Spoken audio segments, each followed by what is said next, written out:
Hello there, and welcome to a post-Coyote and Crow nightmare experience. Name's Adam, and I'm dealing with the fact that the Birds lost to the fucking Jets of all teams. What the actual fuck? Then I'm Tech Priest, and this is not Coyote and Crow, so I am much happier. I still want help, though. Well, yeah, I need to recover. The Vikings are fighting against the fucking 49ers. You need all the help you can get. That's next week, but yeah, it's been a long fucking season so far. Mindset, and I have not been following American football. That's why he cheered when the Bears lost one of their players. He broke his fingy. Not that it matters. The Bears have been shit this year. Imagine losing to the Broncos. That's enough sports balling on their part because I'd quickly get confused. And also, that is not the topic of today. The Yeah, topic, no, our topic today is werewolves in Harlem. which leads to, I have to show you the greatest piece of art in this book. I think it's up there. May not be the best piece of art, but I love it. Look at this specimen. Jim's like, at least you're not a Bears fan, huh, Tech? Oh, I'm so glad I'm not a Bears fan. Oh yeah, and hey there, Squirrel Killer.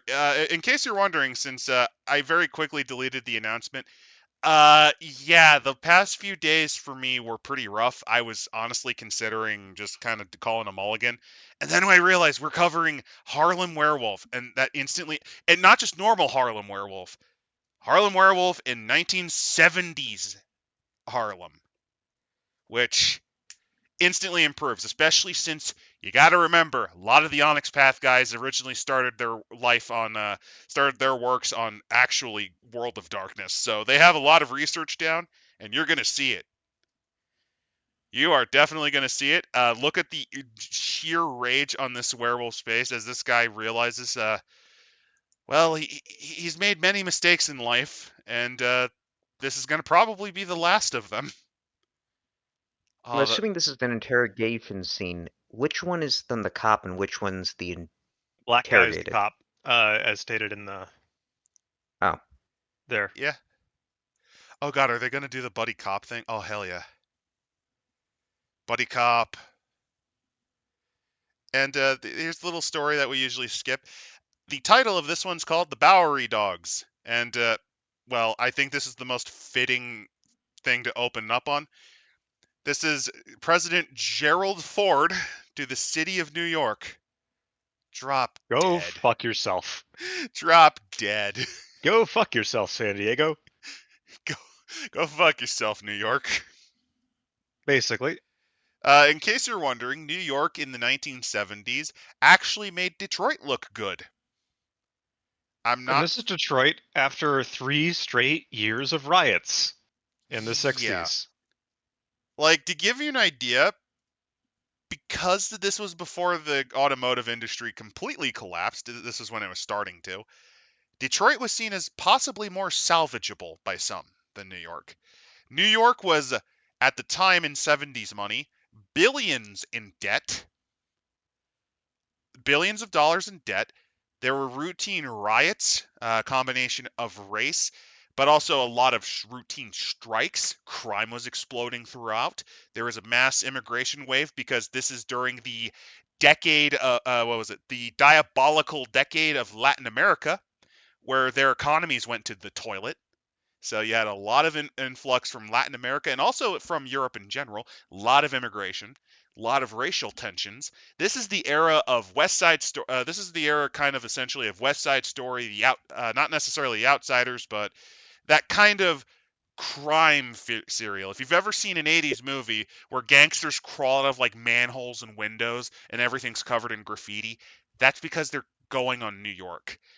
This was What's this the they describe it as like the New York of Taxi Driver, Shaft, and the Warriors. which is spot on. 70s New York yeah? is not pretty. 70s New York is pretty fucking rough. To, Now, to give you an idea, there's only a few safest spots in New York during this time. One of them was the subway, and that's only because they actually had Metro Police on hand in a lot of the networks. You drove a car, you're getting jacked. You're getting carjacked, and your shit's stolen. Like, to give you an idea, New York of the 70s was so bad, it inspired the Batman comics when they turned dark. Gotham in the 70s was based mainly on New York during this time. Because this is before the Chicago change, although the emphasis on Gothic architecture did help there. So, here we go. The theme and mood of New York in 1970s.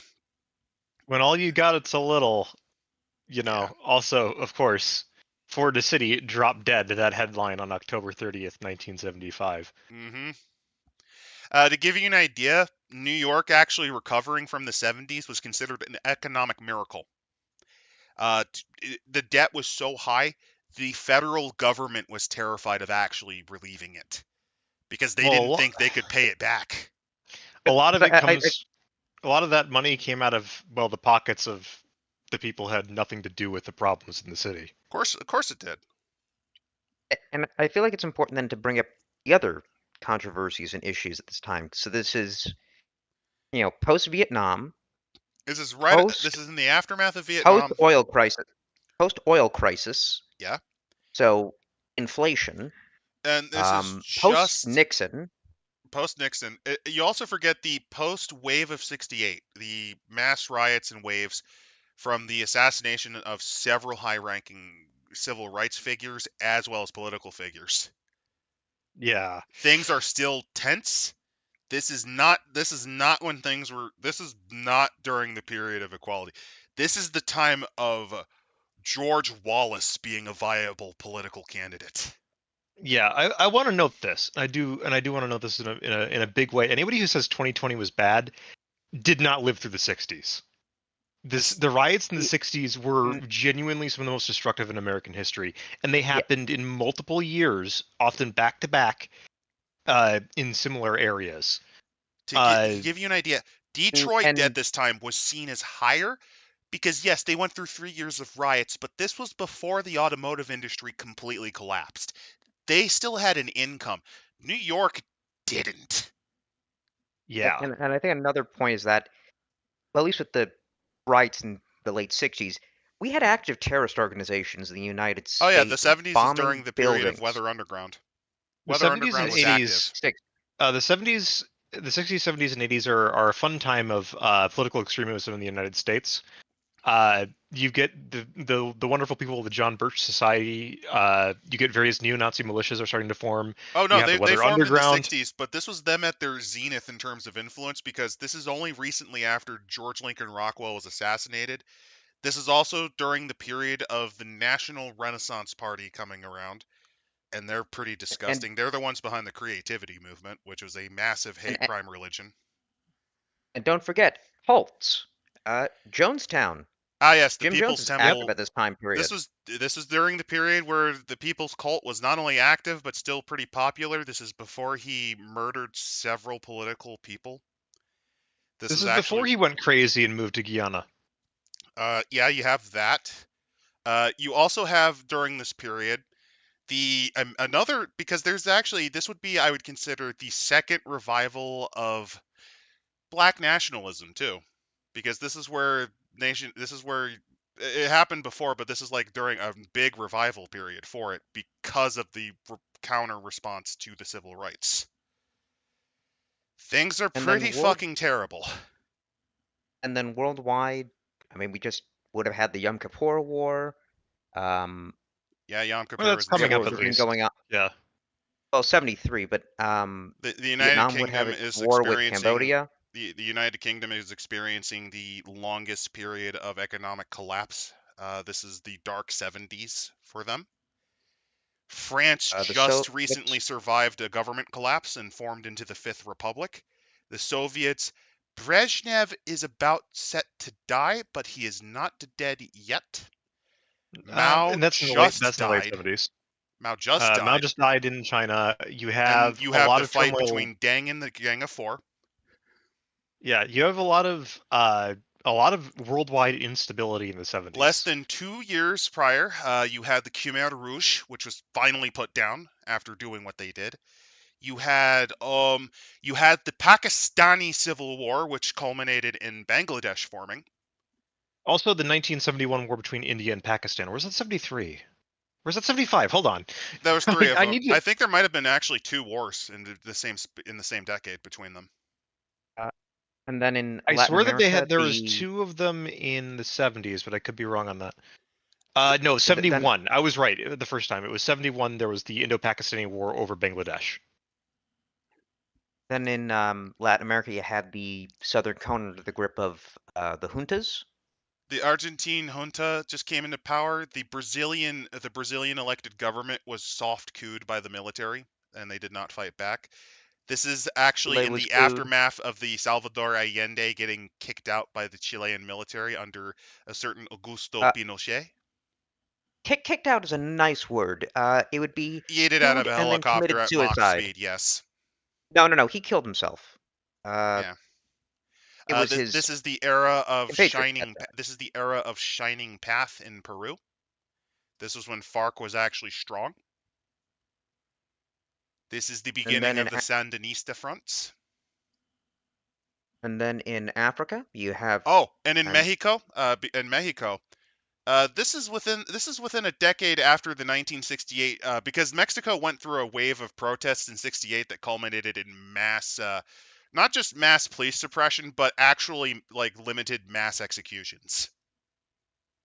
Like, this is the dirty war period of Mexico. Thousands of people were silently disappeared, never to be seen again.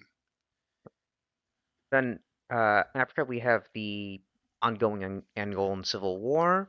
It's not an Angolan civil war. It's their war of independence against Portugal. Well, in '75, the Angolan Civil War begins.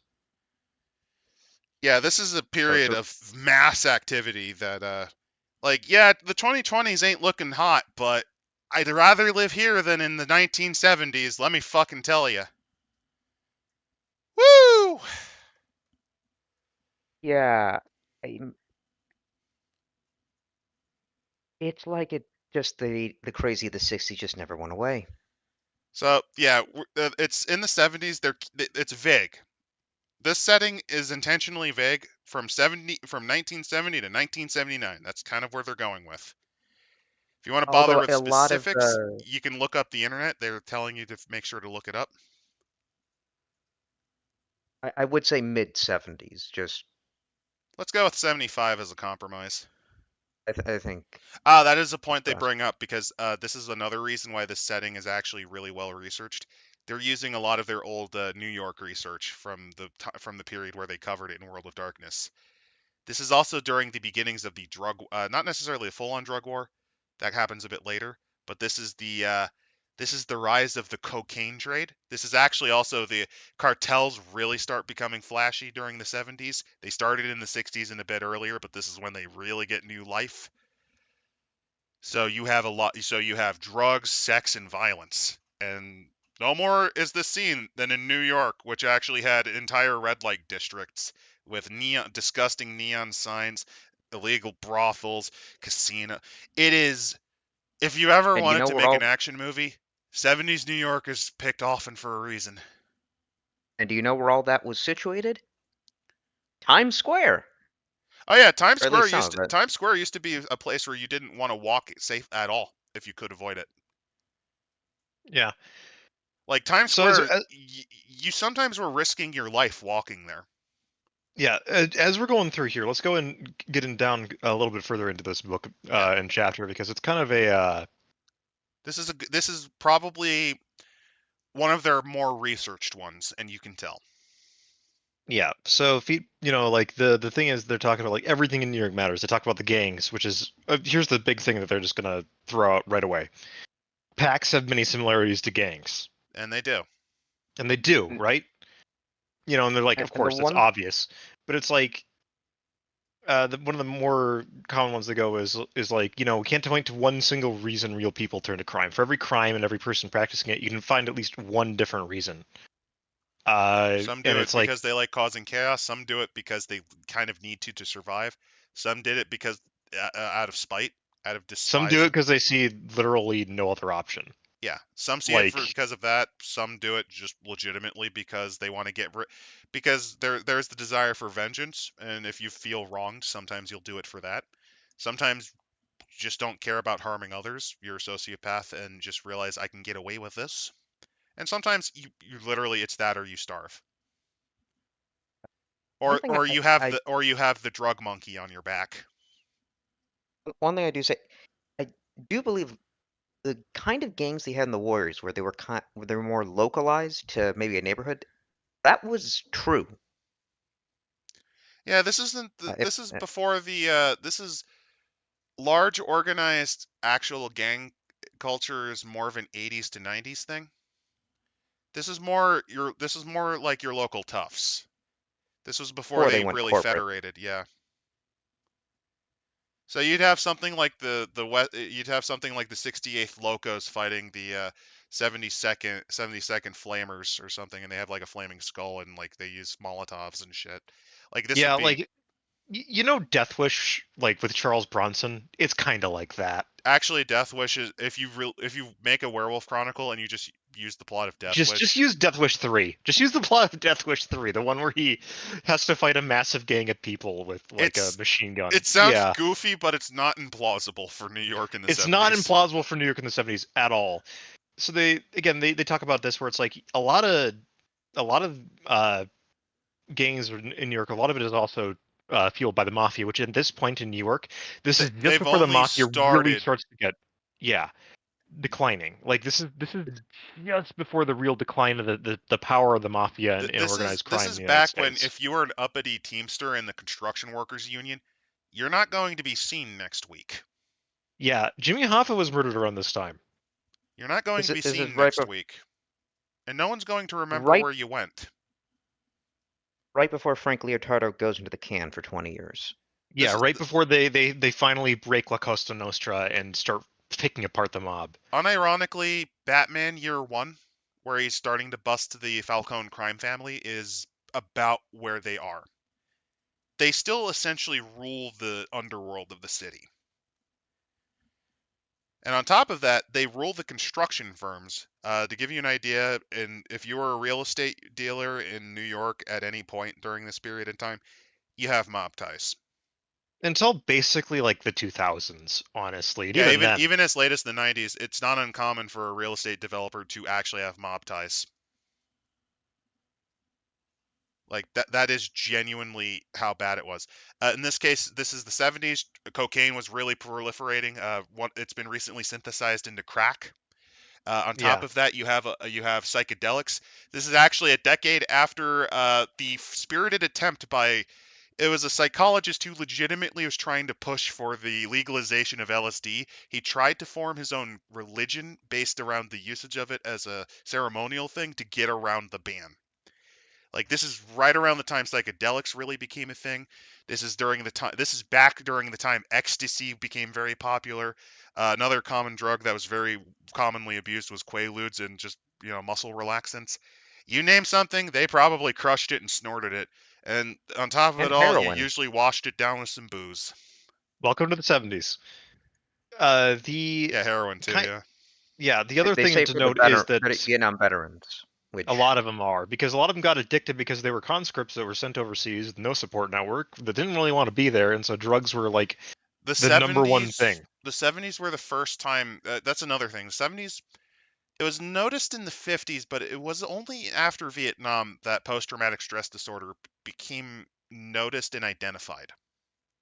Yeah, it's like like an like actual psychological condition. Because originally it was like just called the shakes or battle fatigue, and before then, you usually just told them to stop being a bitch and go back into the fight, or you like sent like them to military prison. like an example, Audie Murphy, the most decorated World War II veteran from America.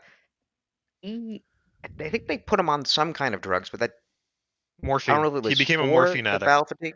Yeah. But yeah, there was no help for him. He had to go cold turkey. He had to, yeah, he literally quit morphine cold turkey when he realized he was Strapped himself addicted. to a hospital. Um, Bought a hotel room, locked himself in there until he was cured. you know the Yeah, six. You strapped know the himself six. to a bed. You know the 6 soldiers that were famously known for lifting the flag at Mount Suribachi? Well, Yeah. of the 3 that survived the battle, because that happened, um, 2 of them struggled with serious drug addictions, and one of them legitimately died due to alcoholism. Basically, his alcoholism was rendered treatable, and he did not. On top of that, his stipends from the government, like his veterans assistance, kind of fell through because he was native. So yeah, like this is back when this is back right when we realized when you went to war and you took a bunch of lives, or you just were constantly out there worrying about a shell or a bullet or just anything, it fucks with your head chemistry. This is before it really became diagnosable. Nah, you just need to toughen up, soldier. Yeah, and a lot of these people came back to war either needing to cope with some way, and drugs was common. As for the atmosphere, so TV culture. So this is way before the internet. You're not going to get goofy cat videos. This is the era of the Jeffersons. This is the era where TV is starting to become. It's drifting away from the kind of family centric, father knows best 50s and 60s television. This is the era of Is it Sanford and Son. This is the era where you have more hard hitting kind of social commentary sort of shit. This is like right All in the before Family, MASH. which coincidentally, All in the Family is in New York. Yeah. Which I guess I don't know if they really caught on to the whole corruption, just the badness of New York, but definitely the political themes in the country. Yeah, this is the era of sitcoms deciding to deciding to become not just political, but like showing the issues in society. This is where you actually got more of a thinking man's television. They're still serialized, not they don't become an episodic narrative. That's kind of late 90s. Hmm. This is also before 24-hour news broadcasts. This is actually also before CNN became a thing. Yeah, which really started that. But the other thing to note is that, as somebody put it, what has come before, we're in a falling building. It's not a building that falls because of an explosion. It's a building that falls because of years of mismanagement, abandonment, bankruptcy, short sales, neglect, and unemployment. It's the Hmm. kind of building that falls slowly. It decays enough that no one wants to come back in, then slowly it topples. Because you've got to note that in 48, New York Times Magazine described New York as, an American city, but today's glittering cosmopolis belongs to the world if the world didn't belong to it. Like, World War II is huge for New York. World War II caused like New York to become like 40% of all port freight out of the United States. Yep, because it Came out was of New York. it was one of the largest ports outside of Norfolk and actually Philadelphia. Fun fact, actually had a very large port.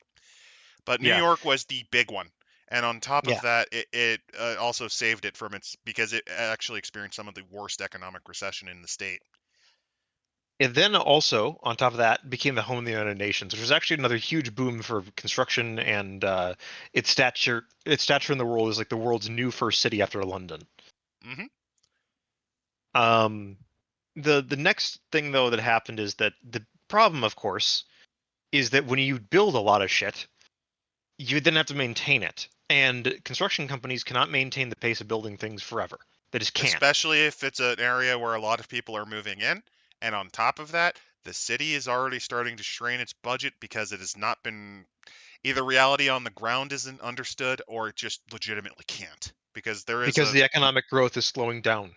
But the problem is that everyone's still building shit. So then you have problems. and also New York. It is one of the meccas of the labor movement. To give you an idea, in the history of American socialism in general, because this is something that actually does matter quite a bit. It does. Uh, the 2 cities you're usually going to see as being the founding place of a socialist party or a powerful union organization: Chicago and New York. Those are your 2. You might They're the two occasionally see major, San yeah. Diego. They're the two major Chicago, transport and and manufacturing, mostly transport hubs for the entire country. Detroit Like too, New York, originally, before the collapse. yeah, well, Chicago covers manufacturing, warehouse, transportation, distribution, meatpacking. All these industries are all in Chicago. New York basically covers almost everything else. Hmm. So you're usually gonna. So this is why labor unions are so fucking strong in New York.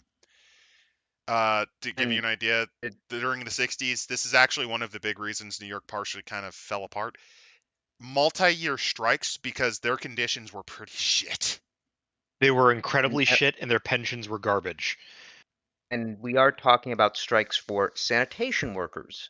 If you remember in the Joker movie, all the garbage piling up? It's That a nod actually to New happened. York. It's a nod to the New York That's sanitation workers strike, which lasted, I think, half a year. Yeah, it took a long time, and then it got to the point where there was threats of a general strike.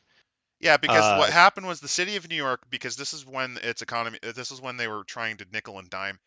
They didn't really want to raise sanitation workers because, in their own words, you're working with garbage. And they were like, okay, we're not picking up garbage. And the city, through bullheadedness, refused to actually even bother talking with them for months. It was actually seen as so scummy, other unions intentionally made sure that the sanitation workers had money or at least food provisions on hand. And yeah, it culminated in a general strike in 66, I think. it was possibly no in '66 it was a transit workers strike. Because their In conditions were '68, also, they were overworked. yeah, They didn't have enough in employees. in '68 it became the garbage strike. Then in '75, also in '68 there was also the teachers union struck because they were like, this is some real bullshit Yeah. with community control and all this and what was going on, and Well, that was the on and off. 66 teacher union strike, there's a darker aspect to it because of desegregation. That's another problem. Yeah, the next bit that happens Yeah, with I it though know is that that sounds awful, but like sometimes unions will do shit like that. yeah, Case in I was point, about to did you say know? no that No. Let me to give you an idea. This is a very quick side note. To give you an idea on how sometimes unions can be legitimately horribly racist, the Rand strike of 1922 for South Africa. The union. This was actually before the Communist Party of South Africa changed its motto. It's because they hired too many colored. I'm not even kidding. That That's was why their the union motto. strike. No, the union struck Oh, in the mines because they were hiring too many colored people, which is the African term for blacks. They hired too many of them. They thought that they were not going to be guaranteed employment, so they had a big strike. The solution was to fire all the black people. By the way, the handling of this was why the Communist Party of South Africa changed, partially because of this, but also because they realized 90% of the country is African. It's a lot more easy to get membership if you do that. So I'm just pointing out, like, that's kind of the dark half of why the teacher strike might have been a thing, because this is like in the aftermath of the Civil Rights Bill being signed. yeah. In We're any dealing with case, dark times, so yeah. yeah, in any case, in '75, they took about 150 million from the teachers' pension budgets. Yeah, that's the Yeah, big whoa, reason. the massive strikes that's were kind of on a thing, and it's also that the one of the funniest bits that they're talking about is there is in fact a spirit court in New York called the Cult of Fair Wage, which was related to well, the positive side of the American ideal, right? The fair wage, you get all that, the New Deal sort of aspect of the country. Well, that kind of fucking died in the '70s. Yeah, and And I was a when little bit they early, that but yeah, died, civil unrest. the cult kind of also the court itself of spirits also just fragmented. Hmm. So that meant that you get more weird shit in New York. So like they mentioned stuff like dump trucks with massive teeth are traveling the city's spirit realm, eating other spirits, which is a metal as fuck Holy like shit! imagination. Oh shit! They're going on to that, huh? Yeah, Oh, that's neat. they're We're talking. talking about the afterlife of New York. That's weird. They're not the afterlife, the spirit world. Ah, Remember, the underworld is very different from the shadow. They're talking about the shadow here. So it's stuff like I the just love industrial how manufacturing forms its own ecosystems here, and I just love how I'm they imagining actually. a, Oh, okay. sorry, I'm imagining a spirit that's it's a giant blue pig that just wrecks and rampages around communities. why not? It can happen. But I was just going to say I do like how they're slipping in like how this affects the supernatural. In this case, yeah, the spirit world would be there would be a lot of change because of how the city's experiencing a lot of crises. Yeah. Also, I was a little bit early because they mentioned civil unrest because yeah, the civil rights you're dealing with 70s New York. This is a big thing. Yeah, The, they're the, they're the they're one going thing, through of it's like there's a lot of shit going down here. They also mentioned that werewolves are relatively quick to change, mostly because there's a huge turnover in werewolves. There's not a lot of old werewolves. You die generally young very violently. Yep. To give So you an old, the, idea, the, to give you an idea, similar to how you had big fights over. In this case, I mentioned the education union possibly striking. That would have possibly been partially in response to busing, because that was a big. That's a big controversy. That was a big controversy for decades. The werewolf equivalent exists, and it results in a full-on fight to the death between the old guard and the newer packs. yeah, because it's like Because that's werewolf, how it you works. don't argue civilly as a werewolf. You fight to the fucking death. Well, you do argue civilly, and then when it turns out that there's irreconcilable differences, instead of just complaining at Which each in this other, case are racist as hell old guard white werewolves who reject you. You kill them you because you're fucking start stronger in assassinating them. them. You're Yeah, young. you're They're old. Father Wolf has to be put down like the old bastard he is. The future is now, old man. basically yes. I was about to say that the future is now, old man. That's kind of the nature of werewolves in New World of Darkness, is that there's a lot more transition than there is in an apocalypse in a few ways. And The again, this is a reflection of the massive upheaval in society at this point. Yeah, they talk about like, okay, so here's all this sort of stuff, and then they also talk about like Oh, they even mention. the feminist movement of the 70s. They talk about that Oh, that's too. good. That's actually good because that's a. This is something you do have to bring up because New York, because of its metropolitan status, was a very large portion of the second wave of feminism. This is also during the beginning of not only birth control, but in general mechanisms to prevent pregnancy. Yeah, Like, this is a big era for women's rights in general, was the 70s, and and they it's do also a make a big good area mention of that. of clashbacks because again, New York is heavily Catholic, so you had to essentially fight against religious dogma because the church rejected that.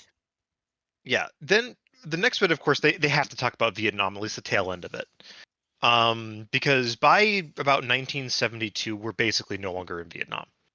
There's still Vietnam, though, still has a massive impact on New York City because, well, it's an area with a lot of people where a lot of people got drafted. Like that's just how population demographics work. Yep. Also, Um, here's a. This is actually a normal day in 70s New York. that's not yeah, unusual. Yeah, that's a Basically, I do normal want day. I do want to bring up a comment by Oslossel. Hey, look on the bright side. At least the music's worth listening to. yeah. But the other thing to note is that you literally could be, in fact, a werewolf, either draft dodger or someone who did, in fact, go to Vietnam, and you awoke as a werewolf. You had your first change in the fucking jungles or in the highlands of Vietnam. Imagine that fuckery, right? Yeah, imagine you waking like you're in the you're because again, the way werewolves happen, your first change is right around this time. Right It's Oh, so around. usually that's who. it's usually Wait, after wait. you're around 20 or so is usually when your first change happens. Yeah, So So wait. So that's how Animal Mother got his name. possibly, possibly. So here's one of the possibilities. Okay, you got shipped off. You were not able to sneak your way into a college to avoid it. You failed the draft dodge. You were just too slow. You're forced into a unit. You're sent along. You're sent along the Da Nang no, around there. even dumber. You're one of the stupid motherfuckers who heard that I should join the Navy to avoid Vietnam. Brilliant, right? Then the recruiter says, "Have you ever heard of a thing called being a naval corpsman?" So you're doing your No, you're job. on the first fucking flight to Quezon. You're on the first flight to Quezon, and you in the middle of it, you find yourself awake like 2 days later, covered in blood, Yeah. in the face of like some poor. You don't even recognize who they were. Possibly a villager, maybe a militant, Yeah. and The yeah, for those Oh, that God. don't know, the U.S. Marine Corps does not in fact have its own medical staff because they're actually a department of the United States Navy. hmm So instead, they receive naval care directly.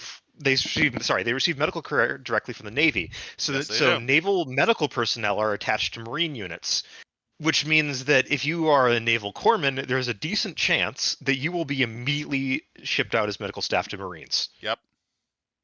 Which in Vietnam often meant that you were going to the front lines because that's where that's where the Marines were. And so you're doing this because maybe you're a pacifist. Hey, maybe this is the saddest of all. You're a Seventh-day Adventist refusing to fight actively because of your religious beliefs.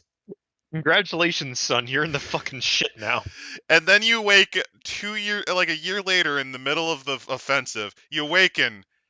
Half your squad is dead. Most of your squad's all dead except you. Yeah. And you see several ruined remains of what seem to be Viet Cong soldiers, and you realize to your horror, their wounds look like claw marks and your hands are covered in blood. Oh, so's your mouth probably. You probably ate someone.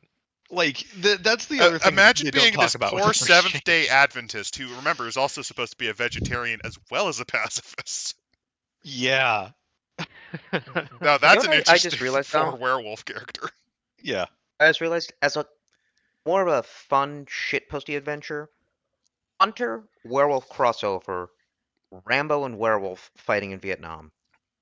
That's pretty good. That's pretty good. I got The other I got thought that I something had better. with the shitpost, though, is Orthodox Jewish werewolf pack. No, I got something better. You got your Orthodox Jewish hunters, and you're teaming up with the black werewolves to fight the evil vampire land developer mafia. Bravo. Who are We have also Every Nazis. single do you have every single New York stereotype all wrapped together there. Oh, You got your Italians, you got your Jews. No, you got find, like- Harlem.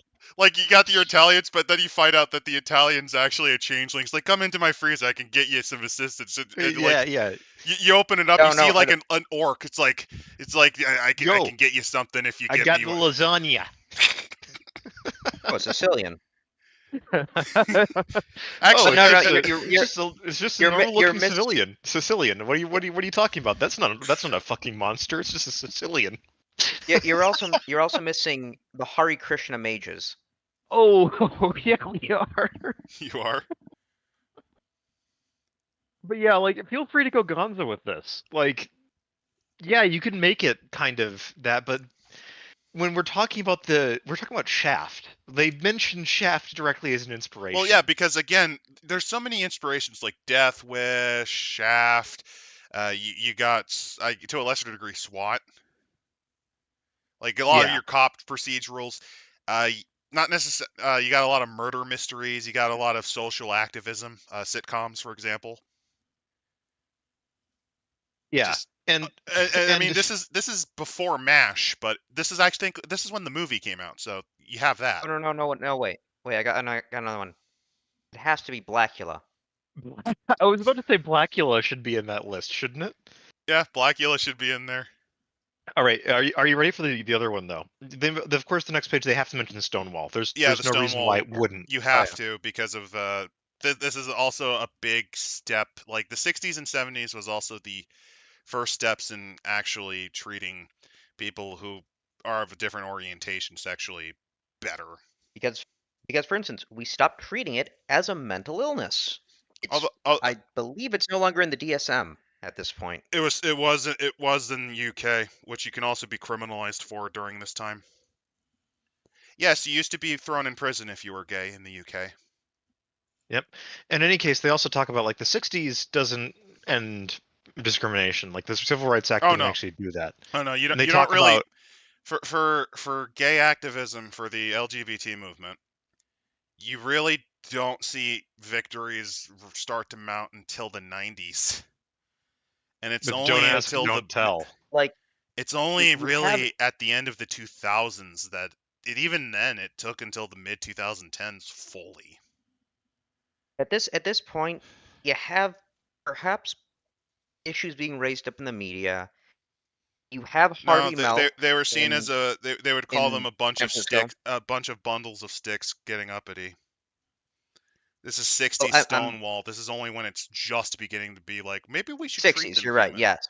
Maybe we should treat them By the as human. 70s. Well, I'd But I say think that, but in you also have during that time, remember, AIDS, immunodeficiency viruses, the original term for it was grids for a reason. Okay, but wait, before we go on, people have posted some nice shitpost campaigns. Oh, yeah. Entire squad of Marines undergoing the change goes rogue, has to fight Vietnamese spirits. Shane Boatwright, that's a fun idea. Like, that actually reminds me, there's a movie I remember where it was like a squad of Canadian soldiers that got trapped in a cursed Dog trench line. soldiers. I think Dog Soldiers is that Dog Soldiers is the one where they're in the UK and they have to fight werewolves. They were Scottish Special Forces, but no, that's a good one, Shane. Like you based it on Dog Soldiers, where you play it like that, but it's like spirits instead of werewolves. Yeah. One of the things with like a mix of VTH. Do you mean VTR or do you mean HTV, Hunter I'm the Vigil, assuming not Vigil the vampire. Hunter? Sure. No, because I think he meant Hunter the Vigil. He just Yeah, it was a swapped whoopsie the V and the dubsy. H. But yeah, where the fun thing about Werewolf Second Edition, there's a book that came out for it called The Pack, where it talks about how do you actually integrate, say, humans into the pack. It's very interesting because they have different roles, and in many ways it can be kind of interesting because you can have a pack where the humans are actually the ones calling the shots, but the werewolves are the muscle. And it's very possible to run it like that, or it could be the other way around, where the humans are the expendable ones, and the werewolves are the ones in charge. But regardless, and everything in between. But regardless, Hunter the Vigil and Werewolf for Forsaken, where you have werewolves that realize they like to hunt more, so they signed up for Nom. Like they like to do it in the Hunter the Vigil style. Yeah, we got to stop the vampires from influencing the ruling of the Roe versus Wade case. Shapely awesome. No, as a we're vampire. we're hitting the ejection button on that one. Yeah, let's pull up. Let's really pull up. It's a long way down to touchdown, Major Tom. But yes, they do talk about, like they say in the Chronicles of Darkness, it's just as bad. And I love this sidebar here. We're not going to tell you to avoid prejudice in your games, but we'd ask you just be sensitive about it. Yeah. Like, the line here, like the point of a storytelling game is to have fun, and if a player walks away hurt because of your idea of historical accuracy, you've lost the game. And this is a great thing with any historical setting. Like you need to know your players, you need to know what you're getting into, but you also need to be able to portray it accurately. And if your player group is not interested in you playing it accurately, then play it as the pop culture version of it. Play and it that as way the everybody has fun. Play it as the shit post. Because realistically, like to give you an example, this is 70s New York. You can this is the period of time where you can still get kicked out of a bar just because you happen to have darker skin than the bar owner. Yeah. It's only recently lost a lot of its power, but there are businesses still fighting to the hilt with that method. Yeah. There's also, of course, they talk about what is to come. The 70s weren't really bad. There's a lot of issues, but by the 90s, everything kind of comes back because, like, the 90s is when the U.S. economy gets back on track after the absolute fuckeries of both the stagflation crisis and Reaganomics. Yeah. And kind of takes off, and it just does not stop until really the dot-com bubble bursts and 9/11 happens. That's about it. Well, actually, no, it even doesn't then. It doesn't. It takes the housing market. Yeah, it takes a little longer. They also make a point of, it's like, well, what does this mean for your game, right? Well, the 1970s stands as like the low point of New York, arguably speaking. So at any moment, it needs to you need to make people feel like this is the worst, right? Like, and it has to get better. To give you an idea. One of the simplest thing is at no point except maybe in your dumpy apartment do you feel like you can walk without maybe having to bust some heads. Like, even if you're going goofy, like you're just going to the corner store to get some, to get something cheap to eat, like some chicken to chop up or something, right? Yeah. And you might have to bust a couple of faces in from the local gang members who start shit. Or you might have to deal with a person who wants to mug you because you happen to have like $5 or something on you. Yeah, they're also talking don't let the story fall into misery tourism, and don't make it people think that they can fix the setting. This is like another big thing for Cyberpunk. Don't make people think they can fix the setting. You can't. You're just a couple of people. You can make a You can do neighborhood better. damage. You can You can make a make an area neighborhood better. You can't fix everything. This ain't this ain't D&D saving the world. This is we're saving a block. You know, like you gotta get players to It on the is idea of it is the action movie. Like this is your Death Wish 3. Only they did which three we're fighting in the neighborhood kind of thing. Yeah. like you're going for Death Wish 3. Like your salvation is you make the lives of hundreds better. You're not gonna fix a city, a metropolitan city, of like what was it, a couple million at this point? A fuckload, a fucktillion people. You are an ant in the hive. Yeah, and then they go, so what if you don't want to play the downtrodden masses? Which is where a lot of them are. Because here's the thing. New York, even at its worst, was also still considered the rich man city, because if you can make it in Yeah. New York, you can make You it can make it fucking in New York. anywhere. If you make it in New York, you've fucking made it, basically, is another way to look at it. So it's like, what about, like, you know, a board of directors for a multinational company and the stock market in the 70s and stuff like that? You can talk about that. You can do this for shit. Like, And they mentioned that it's like, you gotta also remember, though, that the people at the bottom do matter to a corporation indirectly. mm-hmm. I kind of love their analogy here, where it's like, if the in the corporation, you know, the strikes for transit, Yeah. the corporation gets hit by that too, because they need workers can't get to work. Well, So you can't make money. There's also the fact of the matter is we're talking 70s New York. You needed to use the subway because, again, it's one of the only places in New York where that's where the majority of the money kind of went into. It's still kind of safe.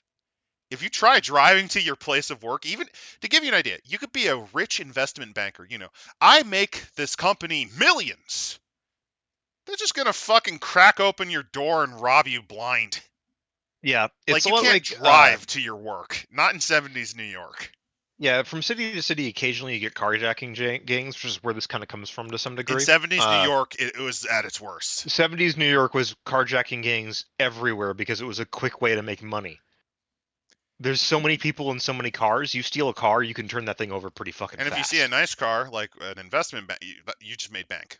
You just made money because you could also rob that person and steal their car. It's genius. Although it's great. The privileged idea does make me think of not the actual movie, not the actual Scorsese movie, but you could call the campaign Wolf of Wall Street, where you're you're an investment banker by day, but you werewolves by night. where you hunt for Father Wolf by destroying smaller and weaker companies. You know, actual scumbag. But then during night, you also decide to take it out on like the shittier gangs that robbed you when you had to pretend to be weak. That's kind of great, honestly. Oh, no, I got an idea then. You cross us over with Deviant, as you're trying to take over our new company, Omnidyne Consumer Products. And also, another corporation, Wayland Yutani. Wayland Yutani Industries. Well, it wouldn't be Wayland Yutani. They merged It'd be just later. Be Wayland, wouldn't it? It would be Wayland. It'd be either Wayland Industry or the Yutani by Zaibatsu. Either way. Which one got their hands on Predator technology? Yutani. Wayland did. Wayland. No, Yutani did. Wayland had nothing until Wayland's big thing was actually the initial colonial technologies, at least until Alien vs Predator decided to throw a fucking monkey wrench into the lore. Yeah. Anyway, they go yeah, then. No, I'm like, going. They go then to like the if you want to talk. The other one goes is, do you want to do people on the streets? Go for it. Honestly, you can do a lot with just doing street violent crime stuff, or street justice. Yeah, like that's what they go with there. They even talk about that. They're like, I just thought of something amazing. Plan your territory. Get a map in New York City, cut out a block of it, and say, this is your turf. Tech, I just now what you gonna do? A almost as good campaign as the investment banker werewolf idea. What? Okay, hear me out. Drag show werewolves. you fight for the right to be fabulous. By ripping the throats out of the people. The most gay setting. The werewolf. Wait. So this is what they mean by bears. You're werewolves whose territory is in werewolves. a gay Your bar. werewolves and your no. It's I'm just imagining the Gachimuchi crossover now, where it's like a group of werewolves and a group of like werebears, and it's like the fucking like hey man, the leather bar is down three blocks Why down. not? Or whatever. Why not? Like just play the camp in that scenario. That'd be a group of hard gay werebears that are also all bears. Why Yeah. not? Yeah, do it. Just Or the you can make drag- them a I tribe know. that you can ally with in the setting. that'd be like I want Like I you want have a pack of them. I want drag werebears. I want Carthian Blackulas, and I want mage Hare Krishnas. I'm envisioning for Carthian Blackula, the idea is like, now here's the thing, man. I've read all strains of monks. Hell, I even met fucking monks. He was a racist, by the way. He was a complete racist. Complete prig. It was a race. Boring I had as to beat fuck. the shit out of him. anyway, moving on. Here's how we distribute the wealth of the fat cats to that of the proletariat. Like he explains Fuck. instead of like he calls it Blackula thought. Blackula thought. Like, just remember Count motherfucking Dracula? Just put him in as a Carthian, like a Harlem Carthian in the setting, and go for it. No, that's like Blackula Count thought style motherfucking communism. Blackula. I like that's what I'm Oh thinking shit! here. I just realized something else. You could bring Elvis into this. Oh God. Elvis Yeah, is he a dies sin in the eater. 70s, doesn't He's he? not. No, he's a He's sin not eater dead now. yet. He's not dead Anyway, yet, and then he becomes a sin eater. Anyway, so that we're not completely wasting our time here. We're No, just we're gonna not. keep going. We're having fun. We're not, but like moving on, they go and they talk about the territories and all that. They add a new thing. They also talk about how the fact is that the buildings themselves are falling apart. Yeah, a lot of the to give you an idea, the big boom was during the 40s and 50s. By the 70s, a lot of it's not really maintainable. There's no one living part of there. that- There's no one that can afford the construction. Companies have gotten bust, and last but not least, land values are very expensive, and you have to deal with the mafia. You have to deal with the mob if you want to do a lot of construction work. And it's also that how do I put it? The building codes of the 40s weren't exactly the strictest during this boom Lead time. paint exteriors with asbestos as the thermal insulator. Yeah, what could possibly go wrong? The city hall can't get funding for snowplows. They talk about stuff like that. They're like, go for this sort of Because stuff. they're Make billions it like of dollars in debt. Yeah, like they literally can't afford like a lot of things. like road maintenance. Fuck road maintenance. They also look like random fires. They talk about something where it's like the Gulliver's nightclub fire of 1974. Burglars lit a bowling alley ablaze to hide a burglary. The fire goes to a nightclub, kills more than 20 people. Yeah. Like think about it like then that, and then say, yeah, that sort of thing could happen in your chronicle.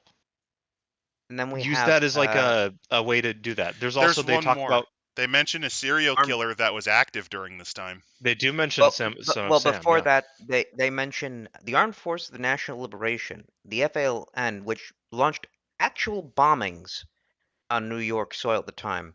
Yeah. Yep. Is the Con Air bomber active? I can't remember.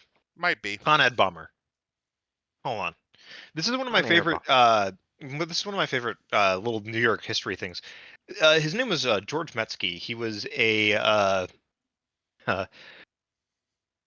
worker at Con Edison, and he is incredibly famous for during his first bombing incident was in 1940, right? Because he lost his job at Con Air after an accident left him disabled, and he lost his workers' comp dispute. He then, of course, said that he would start to plant bombs. He planted at least 33, injured 15 people, didn't kill anyone, and most of those that were injured were by accident. He also, by the way, he shortly after the World War II started, he sent a letter to the police saying, "I will make no more bomb units for the duration of the war. My patriotic feelings have made me decide this. Later, I will bring the Con Edison to justice. They will pay for their dastardly deeds." But is this around the time of Ted Kaczynski as well?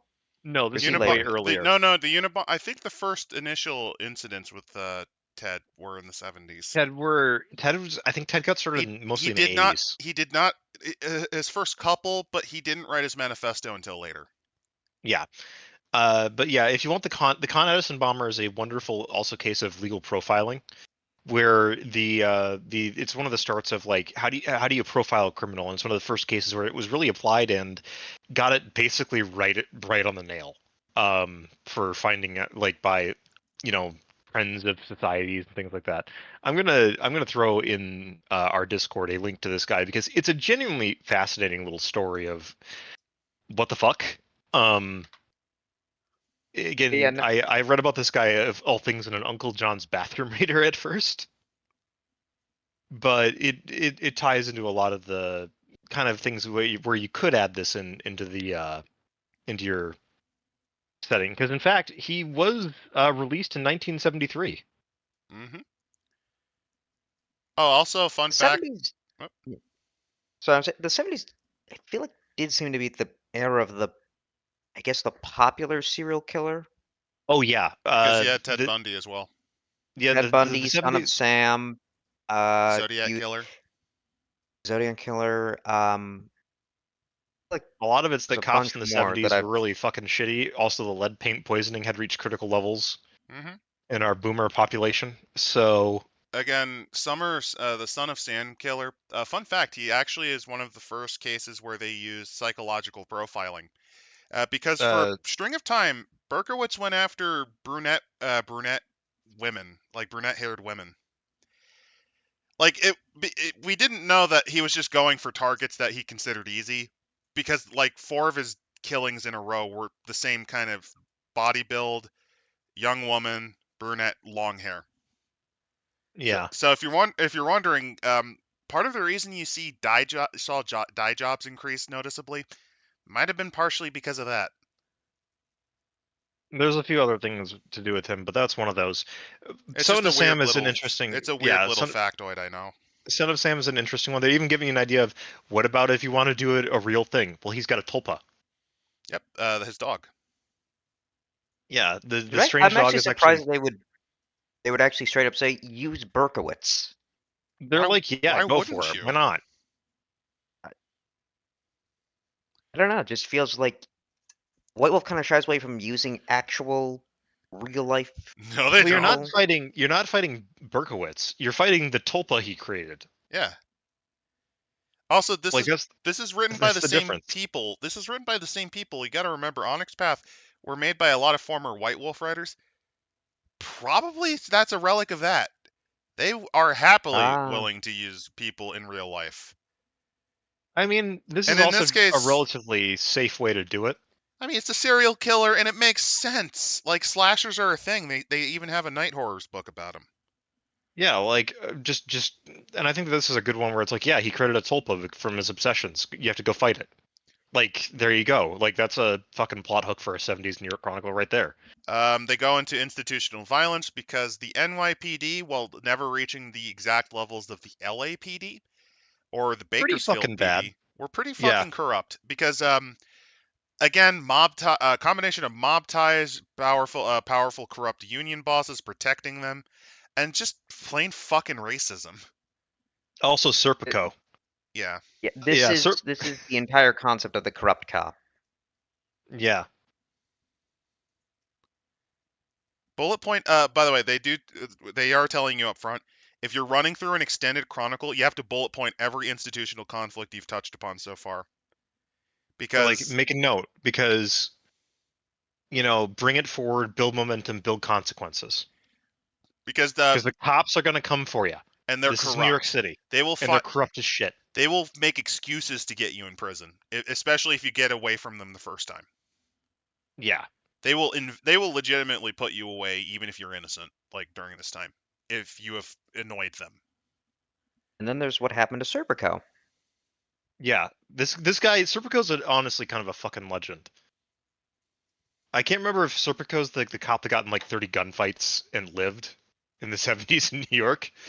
But They're saying he was the guy that during a drug arrest, a suspect shot him in the face. His officers refused to make proper calls for help, only saved because of civilians, and there's some evidence to suggest that the officers brought him to the bus to be murdered. Which, honestly, that's how corrupt the New York police could have been. They were willing to kill their own. Again, the Bronze Age telling of Batman stories when he went back to being dark, they used New York an awful lot for their kind of basis. Yeah. For good reason. Like you're seeing the corrupt version of Gotham PD. I'm just giving like there is a reason why this setting is very compelling. Like you can feel it just by looking at it. Yeah, and they talk about like, yeah, the cops are going to be involved in a lot of your shit. Yeah, they're not out to protect the law. They are out more for themselves at this point. They're underpaid, by the way, even with their union power bosses and shit. New York ain't paying anyone. So they really don't care for you. They also, of course, talk about Them- the World Trade Center. They can't not because it's being built inside of New York at this point in time. It gets It's finished starting in to be 73. built, and yeah, So yeah, the towers can be there, They and all were? that. They talk about that. They also talk, of course, about the various movements because it's important to note. Like you've got all the shit going down. You got civil we rights, mentioned them, women's yeah. rights, workers' rights, sexual liberation, gay rights. The music change. Like you got the clubs that are starting to take place, like really actually like take off in New York, like disco and all the that. rise of And that's the other thing they the mentioned rise that of punk and hip hop. yeah, Yeah. punk and hip hop are a thing. Disco is still strong at this period of time, so you got discotheques. Yeah, you got the start of hip hop. Like this is the You ground fucking floor. you also have stuff like reggae and like your Caribbean style music because of the Jamaican population because it's very strong during this time. Yeah. And then they go into, okay, so what about the stuff with like the courts, and they talk about like the court of fair wage, they talk about all the other things. And I like that they also mentioned the moon landings because that does tie into Werewolf's overall meta plot of where did the Indigum come from? And part of it is that they got back here from the moon landings. What's the idiom again? Those are the concepts of things which should not be, Ah, or cannot be, or will not be yet, or have been but are no longer. It's a paradox, walking paradox. they're like walking paradox spirits, kind of. They're weird and wonky, but this is kind of when they'd actually be a potential thing where it's like they're new and they're around, and if your pack at this era that has ran into it runs into one, you have Good luck. zero idea what you're fighting. Good luck. You want to do a horror campaign? There you go. Oh, werewolves versus the color out of space. No, I was thinking Yeah. because this is also around the time like the 70s also killed the concept of life on Mars. Fucking little green men, man. Yeah, you can do an LGM spirit. Oh no, I was thinking this War of the Worlds versus werewolves. Why not? The radio because the radio broadcast that Orson Welles did was sent out, intercepted, and they thought that was a scout forwarding their battle plans. Oh, so I they'd got come something even better. they'd come to kidnap him. I got something better. Actually, Werewolves. no. Werewolves in the film They Live. You have to deal Well, with that's the 80s, but conspiracy of the aliens in They Live. I mean, well, no, I'm that's thinking. I am Well, they're thinking not of this though. real aliens. They're these paradox spirits that should not Yeah. be. Aliens trying to kidnap Orson Welles in the 70s. Because this time, isn't he doing his commercials? The champagne, the wine. These fish sticks, they taste even better when you're dead. In Yeah. July. You don't say in July. Let's see. I forget what exactly he says. He says like, "Find me." Say it says in July, and then I'll go down on you. I don't really know because this is back like when he tries to pretend he actually has a dignity when he will literally do anything for money at this point. but yes, the Oh, you know what I realized also? Wait, isn't John Lennon in New York? No, he's dead I at think this point. I think he's No, he's no, dead. he's He dies in the 80s. He dies in 80. Oh yeah, 80. So no, yeah, Lennon's around at this point. but yes, you have this kind of list You have here to of fight like the I spirit don't that's care. We possessed him just in the want to form of talk about the Yoko Ono. ghosts. We want to talk about Right, the court of laws. It's just interesting ideas that come up with this. but yeah, the court of like yeah, I mean, you can do a lot of stuff with say sin eaters in New York, but we're talking about werewolves at the moment, and the more interesting stuff, which is the courts that they lay out, where it's like the one here is like, so the court of New York used to be, well, the court of fair wage, the Kipsudino, but it grew too big, it sort of vanished, and it's gone. There's still some elements of it left, but it's possibly related to the World Trade Center's construction. Possibly, or it could just Somehow. be due to the corruption of New York just causing it to, like, the death of the labor unions, death of benefits and stuff like that. Maybe That could have killed it, yeah. Mafia could have killed it. Yeah, there's a lot of stuff that could go in there. There's a fucking power vacuum now, and there's shit going down in the spirit world as well as on the streets of New York. So like, I kind of love the what's left though. Fair wage isn't completely gone. There's still some of its foot soldier spirits, which are like the wartime patriotism propaganda workers. You know, the welders, the riveteers, the sledgehammer guys. You know, those that were producing like a ship a day in the New York I got dockyards. something really creepy then. Okay, so have you ever? This is more of a Pittsburgh thing, unfortunately, like a Pittsburgh kind of west of the Alleghenies, west of the Appalachians, like in that part of Pennsylvania / Ohio. You ever heard Yeah. of Joe Magarak? No. He was he's a sounds lesser familiar. known American folk hero. It was said that he was born in a steel mill. His skin was immune to the touch of the molten liquid, and it was said that he can build an entire steel network of a building in one day if you gave him the chance. He was basically a late 18th century twist on John Henry, only instead of him being a steel driving man, he was the steel making man. He was based on a stereotype of all of the South and East Europeans who flooded into that region to work in the steel mills. Basically, he was like this super soldier worker who could make all of this stuff at once, mainly out of steel, and he was immune to fire. You could use that as like one of the spirits you run into, like, oh, you try to like he breathes molten metal at you, and like he can construct anything out of steel. Like, I don't know, munitions. Like he can construct munitions because of the weapons plant. Or, I mean, if you're sticking with steel mill, like he just hits you with a metal girder. Like he can lift a metal girder and use it as a baseball bat. I kind of like this. Like I forgot about the courts actually with Werewolf the Forsaken. Like I don't remember them at all. People forget about it's one of those things that people don't focus on because most of the time it's one of those background things. Because werewolves can be in the very unique position where they do not have to give a shit about spirit politics. They can just wreck shit. Mm-hmm. Now, as a game master, you might want to sketch out like an outline of like what's the big spirits in the area. Like the Hudson River would be a big spirit in New York, obviously. Like things like that, where it's like the World Trade Center spirits would be important at this time as they're starting to be developed. All of the disappeared people from the mob, like the restless dead of the mob. That'd be more of the ghosts, but that can have some impact on the spirit world as well because they can interact and you get some weirdities there where it's like you think you're dealing with a spirit and no, it's a ghost, like things like that. You could do that.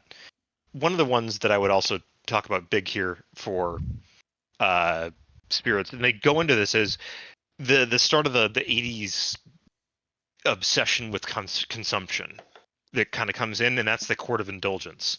This is the thing I really like, though. This is something that I don't remember at all from Werewolf the Forsaken, and they're just taking this background thing and just running with it. Like, this is really important because of the massive changes into the city. Yeah, and here's the yuppies. This is basically the court of the yuppies. You know everything about Patrick Bateman in American Psycho? All the worst aspects, court. Yeah. Yeah. So it's like the hippie drug culture, there's all that sort of stuff. There's basically the basic principle of this court is don't stop until it hurts. Yep, so you got your Patrick Batemans, you got the more, everything you want is more. You got the money is never enough. Yeah. So it's you got the Onceler and Biggering. And they're all based on the 7 deadly sins, and I kind of like this. So you got the greed, right? Greed are like hot, glowing flows spirits. They're going around, they're burning everything.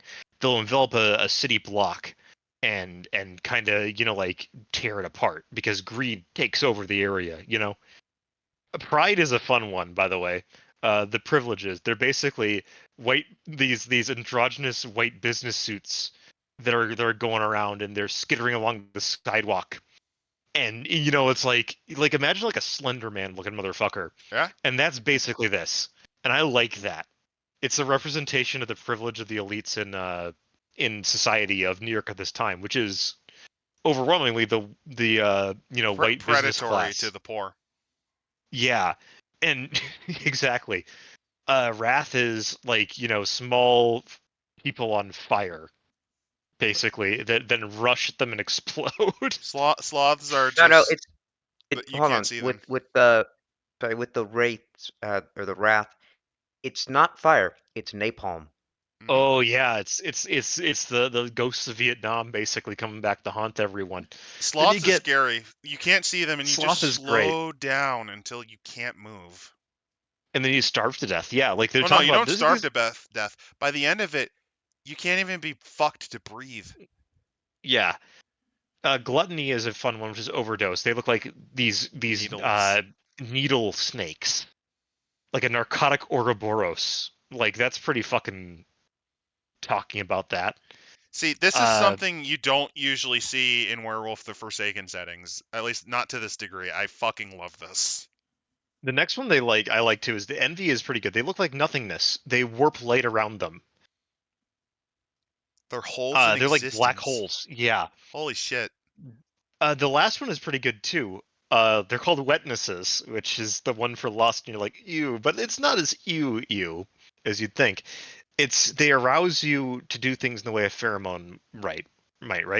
Like if one of the breeds of indulgence was the leader, lust would be that. They make them want to do things. They lust for it. They lust for that pride. They What's lust for that scary is, greed. They lust for the wrath. what's You know. scary is they amplify their effects. Yeah, like that's a fun concept for them too. Also from Squirrel Killer, yeah, I'm pretty sure the reason serial killers seem to drop off is because, well, cops had to learn to get good at catching them. Cops had to actually start giving a shit. Yes.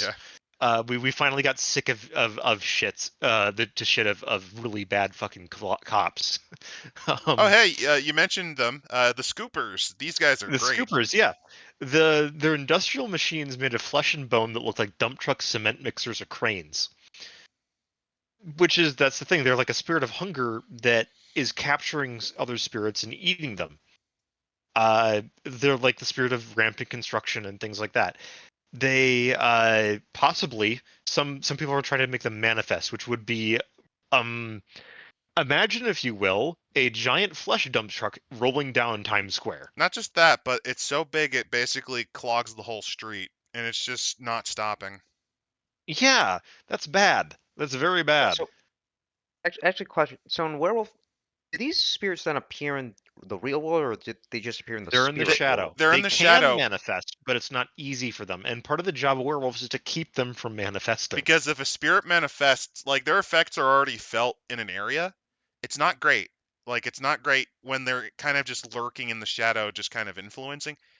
When the shadow in reality bends to the point it breaks and they come out, things completely fall apart. It's rarely just one spirit either. And now the rules of reality are possibly completely different than everything you've known for your entire life. Up is Mhm. down, left is right. Everything is absolutely fucking insanity. It's not pretty. It, Also, melting pots, primordial ooze. Oh, it's like a horrible it's like a horrible ambush predator. yeah, Yeah, I mean they're not really scary though. It's mostly just being careful. So as for running the game, so here are the variety of tools. So this is the era of the punk generation. This is just kind of starting out, so you can really go full punk werewolf.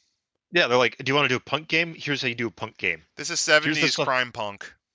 70s crime punk. Here's the drug stuff, right? Here's information about how do you do drugs and what the kind of different drugs will do to a werewolf.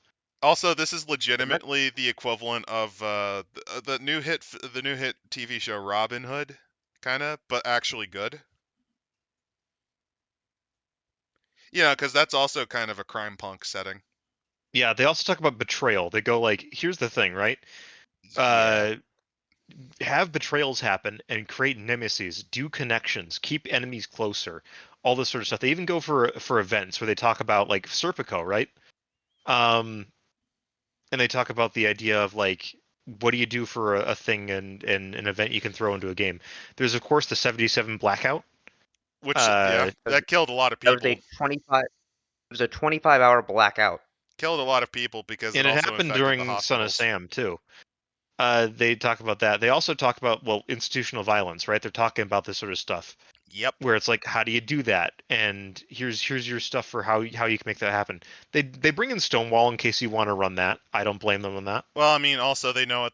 They know that it would kind of appeal to quite a few. Quite a few gamers. And I mean, yeah, it's an interesting point in the history of New York and around a very specific area. If that's on your turf as werewolves, if you just randomly ended up with that at turf and you have to deal with that, Yeah. that's a fucking shit Right. show right on your block. And how do you handle Also, that? again, if you want to play the pack of werebears that are hardcore gay, Also like, bears. the werebears, like you could totally do that just for that. Well, the bear werebears, I guess you'd call them. Mm-hmm. Here's the thing: the more I look at this, like the more it kind of goes, oh god, you could totally take like New York and you could do like. You could go like full Pepe Sylvia conspiracy wall. Like here's all the territories owned by like different people. A lot of them normal gangs, or like the mob, or like corrupt cops. But then you have like the occasional weird supernatural gang, like the werebears, who are bears, and Count motherfucking Blackula. You don't go into his hood unless he invites Yeah. you. Yeah, like that's what I mean. If you're running a vigil game of this time period, do stuff like that. Here's Do the stuff like that where Hare it's like- Krishna mages, where you can get a good bit of food for a day, but they expect you to listen to their crazy views on reality for an hour Yeah. or two. They of course they talk about like the punk scene, which is fun, where they go and like, here's what's going to happen, and there's someone's going to have a change in the middle of a crowded club. Oh. How do you deal with that? Get the body bags? Yeah, possibly. You're gonna but probably. But you're gonna want to try to make a way that you can. Like, one of the things that they talk about is like one of the possible guys that you've got. They've got these characters, and I love the fucking names. By the way, Doubting Thomas, and I love his quote: cool out, baby." Things ain't gonna explode. You take a deep breath. What's the worst that could happen? You lose a house? Well, I lost my house, and I'm living at large. You got to do better than that. And He's just this street bum. Yeah, it's old homeless Almost guy. for a decade. Yeah. Yeah, I used to work at a gas station, and then when the economy crashed, well, people stopped Buying cars. and- People stopped buying cars and stopped buying gas. And then I lost my kids. I lost my wife. Well, wife took the kids. Bitch took everything. So You're going Here into I the am. Chicago accent. Whatever. It's fine. I You could use Doubting Thomas in Chicago in the 70s. Yeah, too. it doesn't matter. He fits in almost any city you want. He's a I- lanky old man with slightly gray hair that's wearing about a bunch of other stuff, and he has an old wheelchair he uses either as a cart or he uses it to bum money off of people. Also, also because I'm reminded of the horrible moment in another TV show. He is also a source of wisdom. To quote the hit cartoon Velma, you have to have the old person who gives folksy wisdom in your setting. He's perfect for it. And then there's our Donnie. I like this guy. No, fucker. I don't think anarchy's cool, It's cool because because I I think think it'll it will. work and everyone will be peachy fucking keen. I think anarchy's cool because I'm better than you. Oh God, yeah. Our Here we Donnie's go. dad was a banker. If you ask Donnie, he'll tell you his dad was a fucking scumbag capitalist tool set to enslave the working class and yada yada yada. Donnie was an overachiever, brilliant in school. Smart enough that he got bored. When he got bored, turned rebellion. Then he went to a concert. He dove in full bore. He was part of the scene right when the scene was born. By the time the Ramones came around, he was well known in the clubs. His guy's name when that fucker Stacy busted a chair over his head and he kept dancing. He made his reputation on being at ground zero every time there's a riot. Every time the people stand up and tell the authority to fuck off. Now he's pushing 30, and he's the old mentor to all the young punks. This is the guy. This is the guy I hate. You'd think Well- that. Then he goes into the hints where he's talking about, yeah, he's punk as fuck. But the other thing is that he's not a poser. He's genuinely like looking out for the kids around him, where he's like, don't do that shit. I did that shit. It didn't go good. Don't do that.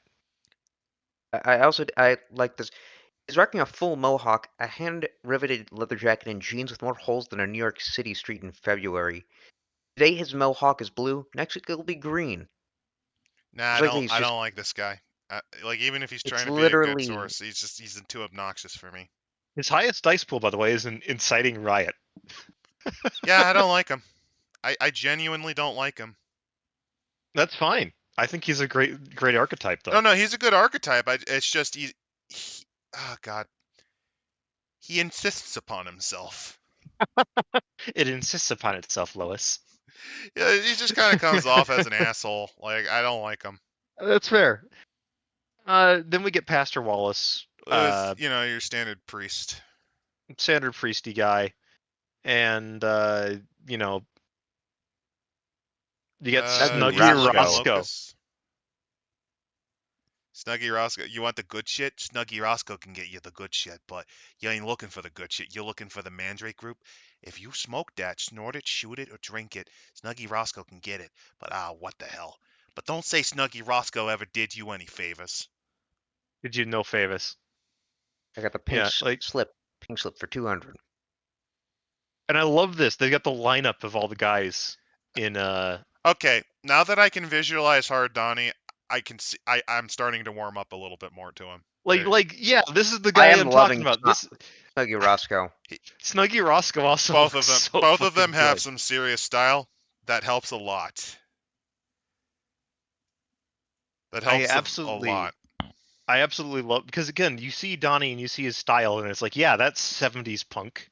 Yeah. Like, I think it's but- what happens is they start a little too in your face, which fits for the character. But because and of then that, you back off a little bit, and you realize, okay, he's actually a person. You know. I mean that helps. But like the initial is just so obnoxious. Yeah. I'm like, oh god, go fuck yourself. But yeah, like. Not even Uh, old punks I- like I- old punks. That sounds about right. That's about right. Yeah.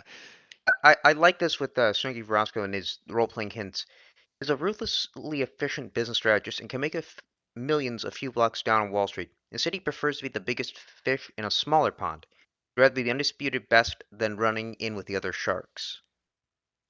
Yeah, he's Is- basically he likes to be the big swinger, and he does not like to have competition. Which means this guy could actually backstab and fuck you. Yeah. If you're doing too good, he might backstab you. The other bit that I Snuggy like Roscoe about got to do what Snuggy Roscoe got to do. yeah, like you can do like the American dream and take advantage of his education. You know, he became a drug dealer. He's got business degrees. Like that's the thing. He's smart. He's just also a he fucking. legitimately could run a multi-million-dollar company, but honestly, why do He that? doesn't want to. It doesn't give him the same thrill. So the next is College Kid. Next is actually Homicide Detective. Oh, Homicide Detective. I was trying to summarize because there's a lot for each one. Yeah. Yeah, I she's a kind of beat like. cop. She's a homicide cop. Like she's got decent dice for investigation, detect dishonesty, bureaucracy. She trains for herself constantly for the time she finds herself in that action movie scenario, like things like that, where it's like, okay, that's a cop. It's Detective Mazda from Gargoyles. Yeah, basically, yeah. Yeah, unironically, Gargoyles detective lady. I knew there was a familiarity with it. Yeah, they then go for the next one, which is sort of the street person that you'd have. This is the only actual stereotype- werewolf. The stereotype of this character would be called like Cleopatra Brown or some shit. you Yeah, know, Tony Lawson. No, Cleopatra Schwartz. There you go. something like that. Like basically, that's the Yeah. parody. They play with it, And- but then give a second dimension, and also Yeah, make her and a then- werewolf. Yeah, fair enough. Yeah, Then they it's go pretty with fun. I love their inspiration lists here, by the way. They go across 110th Street, which is a blaxploitation film, Yeah, but it's actually really good. it's also Um, gritty. Yeah, Like they it's not just for like no, it's like they actually go like it's much more serious. It is not the parody that you think of when you think of blaxploitation. well, another one that they do is City Boy, which is again it's a book I haven't read, but I can guess why they were doing it. It's something related to Stonewall. The French French Connection, which Connection, is a which yes, fantastic movie. Serpico as well. Serpico is very good. Shaft, of course. You have to have Shaft. They Soylent have Green, Soylent which is Green. very fitting. for yeah. I like The Summer of Sam by Spike Lee, and Spike Lee is actually a great source for if you want to do like a movie like The Long Hot Summer or whatever. What Uh, that movie was he had Yeah, another the film. Another film I'd suggest that they don't have on here is Assault on Precinct 13. I would also say look at that, the original. The original Assault on Precinct 13. That's what I actually meant. Is the original. The remake's pretty fine though. The remake's okay, but like the original is where you get the better The feel original for one's this. a lot better. Yeah. Escape The from Taxi- New York. I mean, I It's guess a parody, but it kind of gives you some ideas. it could. Taxi Driver, of course.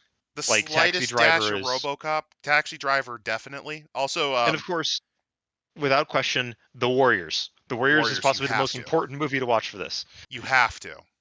Yeah, like If you don't, yes, you fucked up.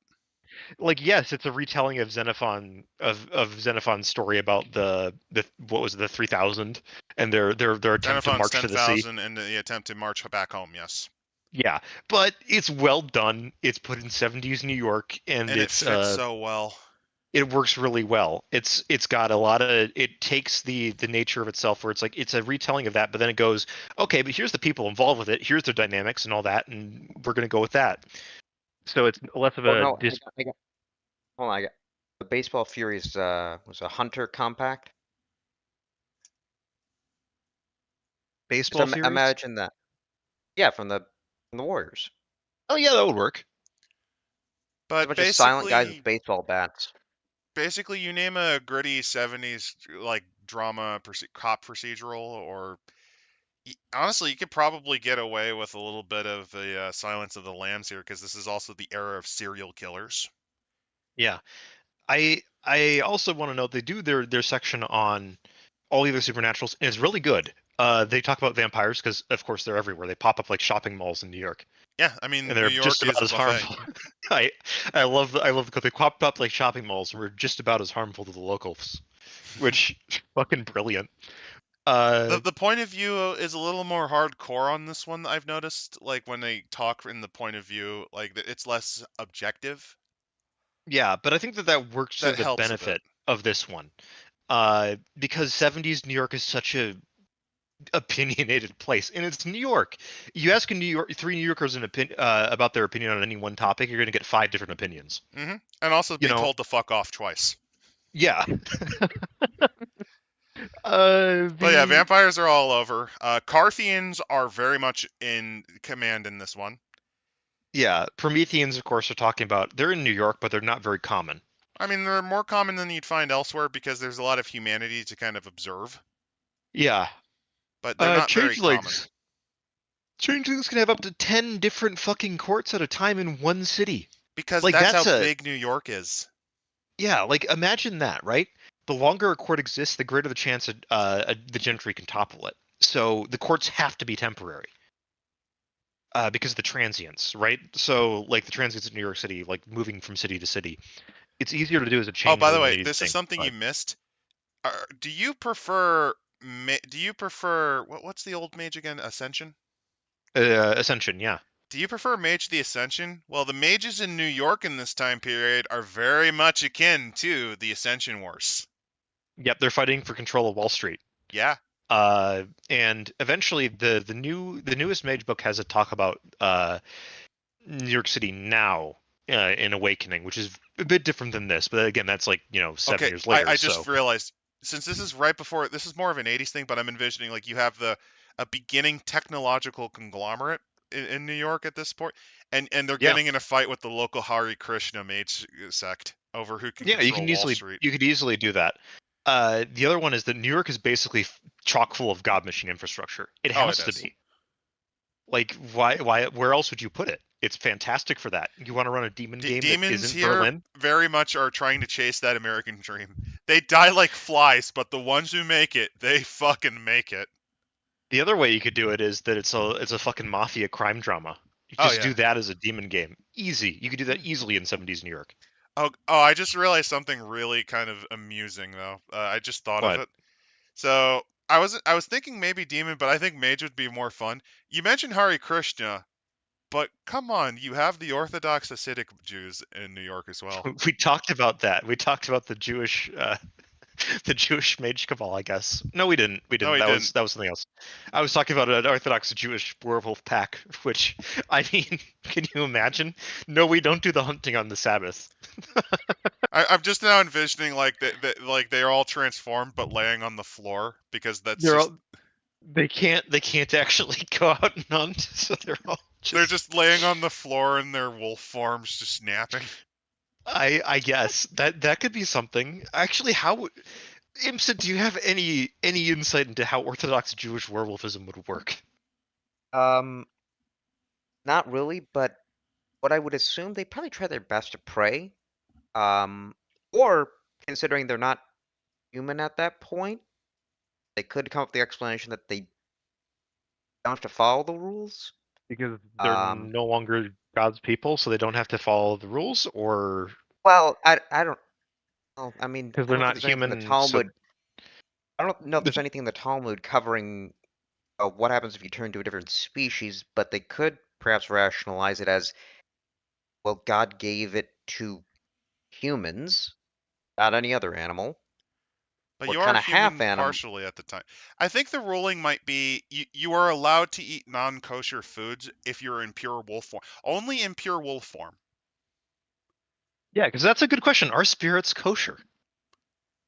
Actually, Well, necromancy is illegal, so you might be able to yeah. argue you're doing God's work by putting them back in the spirit realm. Or So that means you can eat ghosts. That's fine. But necromancy, that's Yeah, necromancy. during So, the Sabbath. but well, yeah, they can't that's work during during. your Well, no, they can't hunt at all during the Sabbath. They just nap. no, they can't. yeah, they could. They can't. Yeah. I'd Uh, assume that if they like eat people, it'd have to be in pure wolf form. I hate to say it, we yes. might actually have to get a rabbi and ask them the question if we have to airbud this. Dude, Like there ain't no rules in the Talmud about werewolves. dude, So I really that would be a great stunt. Not at this time period because of the timing of like situations elsewhere, but imagine if Onyx Path or White Wolf did a short like interview or a podcast shitpost with a I rabbi, would. and The they thing is, asked this. I am genuinely curious because I kind of want to know like what Oh would no, it's like the interesting. Talmudic what would the Talmudic Well, view let's of say see. being a vampire Because be because like? a lot because these Like laws also apply in a Drinking lot of ways blood. to the Islamic peoples too. yeah, well, drinking Yeah. blood, but if The it's Islamic isn't community. there like an exception in the Talmud for eating certain things if it's otherwise that or starve? Yeah, Yes, I guess. Um, and that's the tenet of wolf must hunt.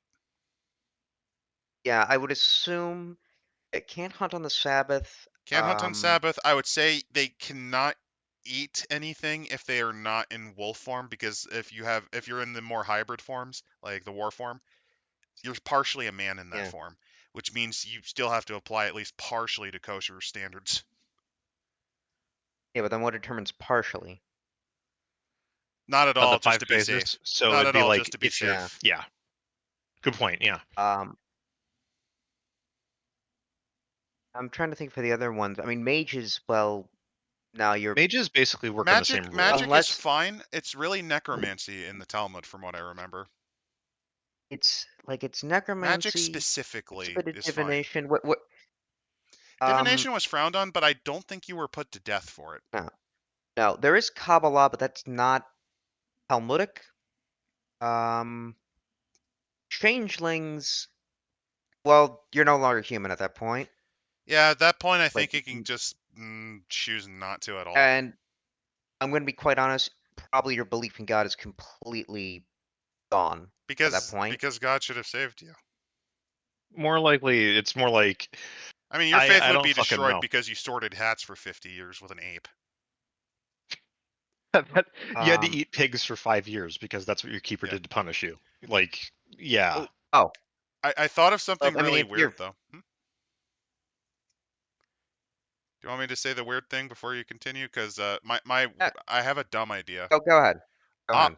Amish changeling who got abducted during Rumspreader. You know, the year where they go wild before they go back to the community or not. That does sound kind of fun. How long? Hold on, how long were they in the were they Probably away a for? year or two, A I little guess. over a year, probably a year and a half to 2. So the community Real thought they time left. or Yes. real time Like or real time, probably. Real time, yes. In Arcadia time / the Realm time, I'm gonna Who say knows? just to fuck with them, only 9 months. Like to them, it was just a little under a year. But yeah, Oh no, I got. You said they go away for a year, right? That's the they concept. go away yeah. for usually, yeah. The changeling version, and then what's the copy that they have? The fetch. The Yeah. fetch come back at the same time. Yeah. Well, the fetch is already there when the changeling's gone. Yeah, That's the whole the point of fetch the showed fetch. up The fetch about replaces them. Yeah, the fetch would have shown up probably a year, right about the end of the year. I'm saying he escapes from the hedge, and Comes then back the and fetch. realizes the fetch is there, yeah. Well, no, He they escapes show up at from the the same- hedge. He comes back. The fetch. No, you don't leave Arcadia because the fetch would replace him while he's gone. So Yeah, that's what I'm saying.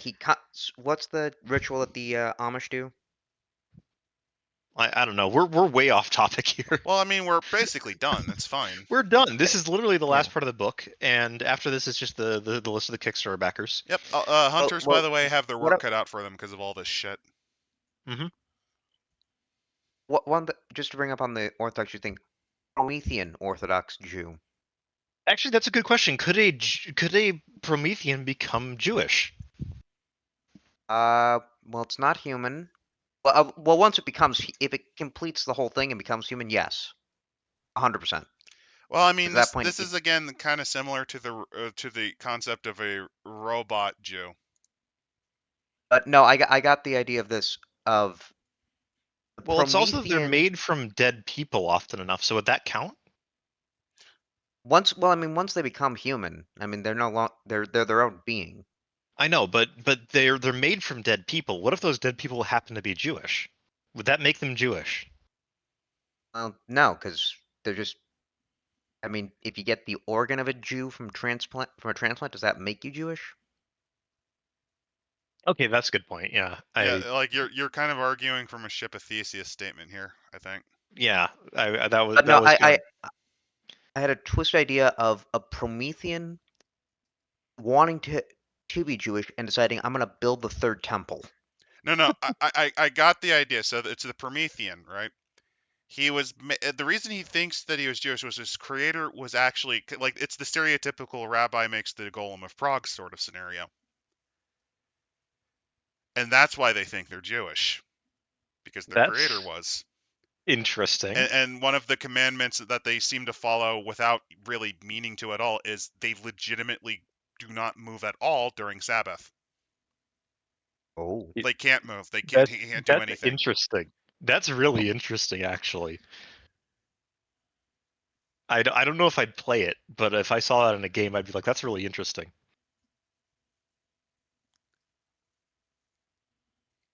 I mean, man.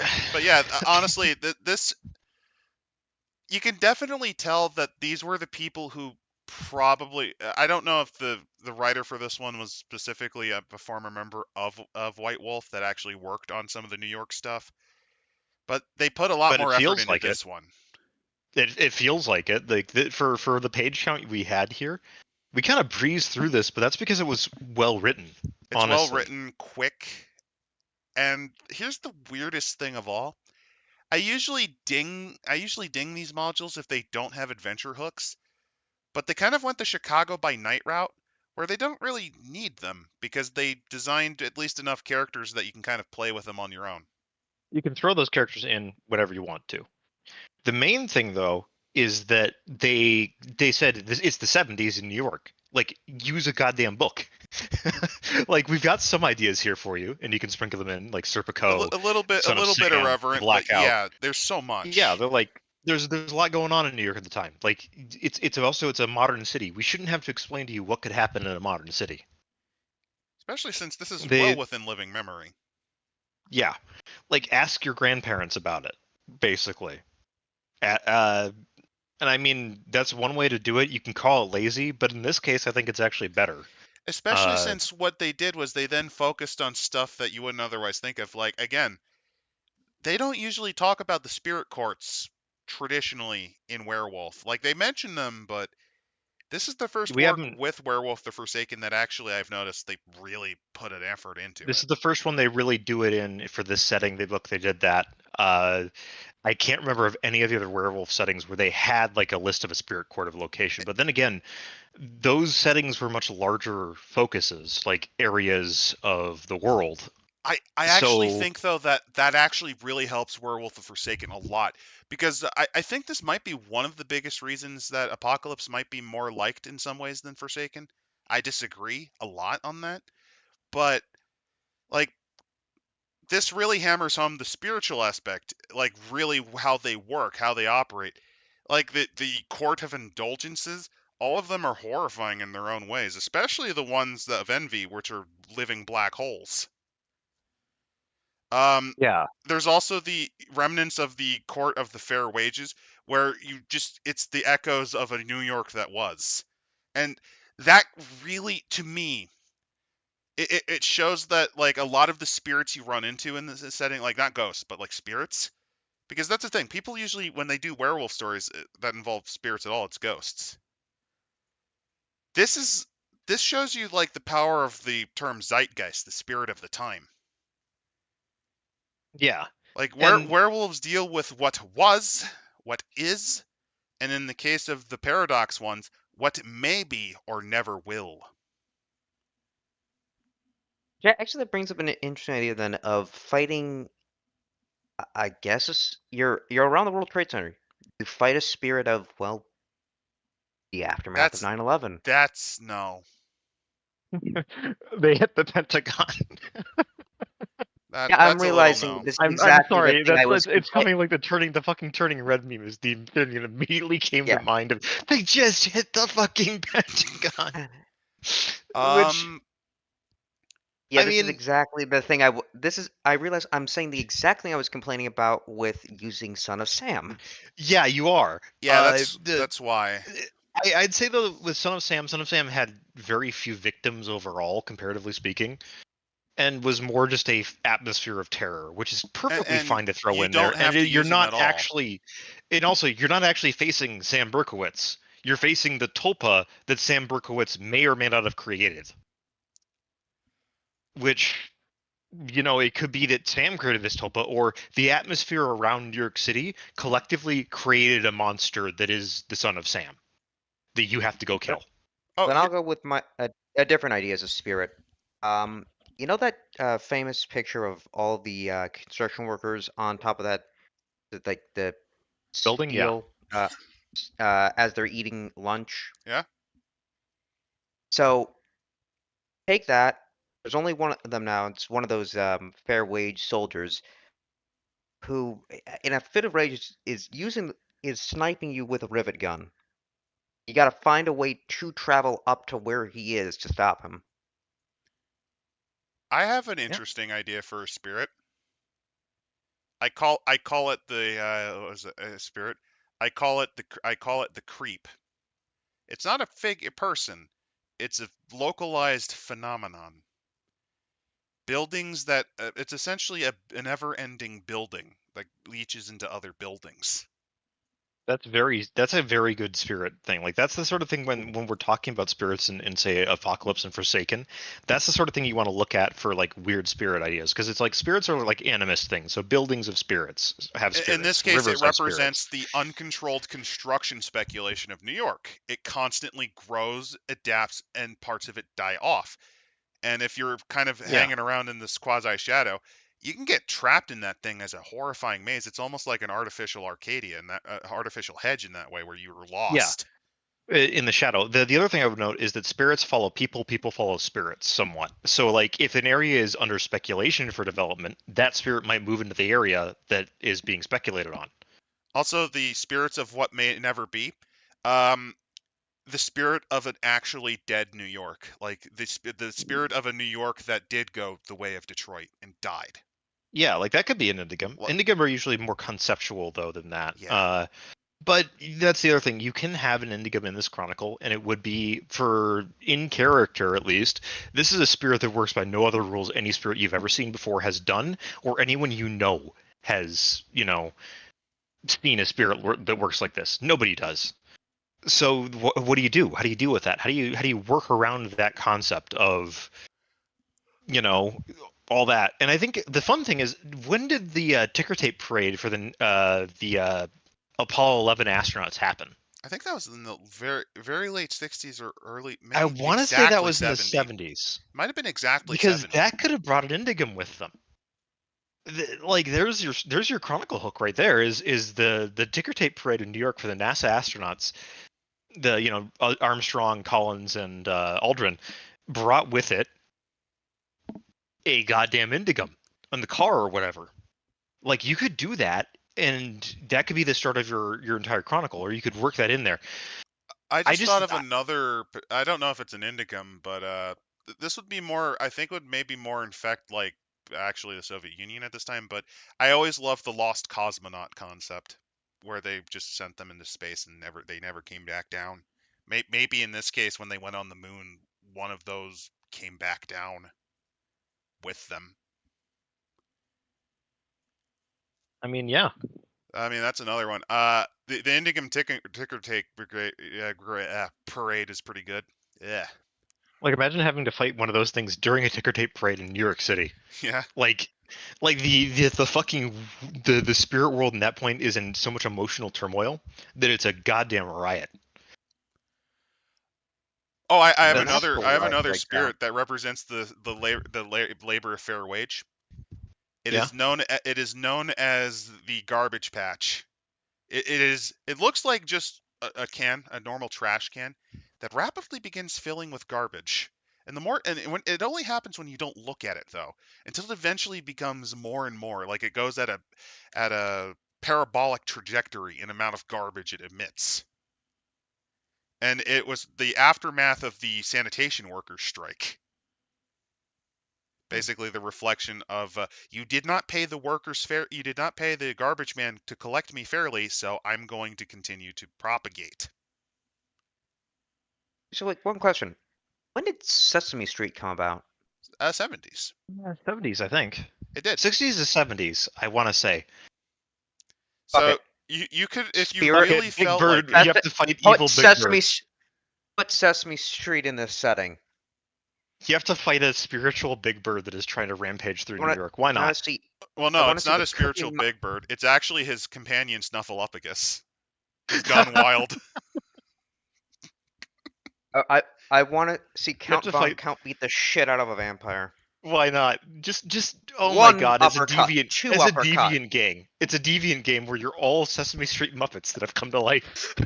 No. And the best Oh part my is god, that worked! I'm just now envisioning the Count just hanging out with Count motherfucking Blackula, just like Company- regretting his existence as a felt puppet.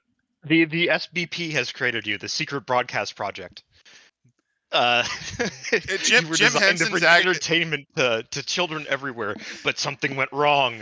Now Jim- you stalk the night of New York City looking for the mythical Sesame Street. Like, I why mean not? that's a And that's a also Promethean being- campaign, not a deviance.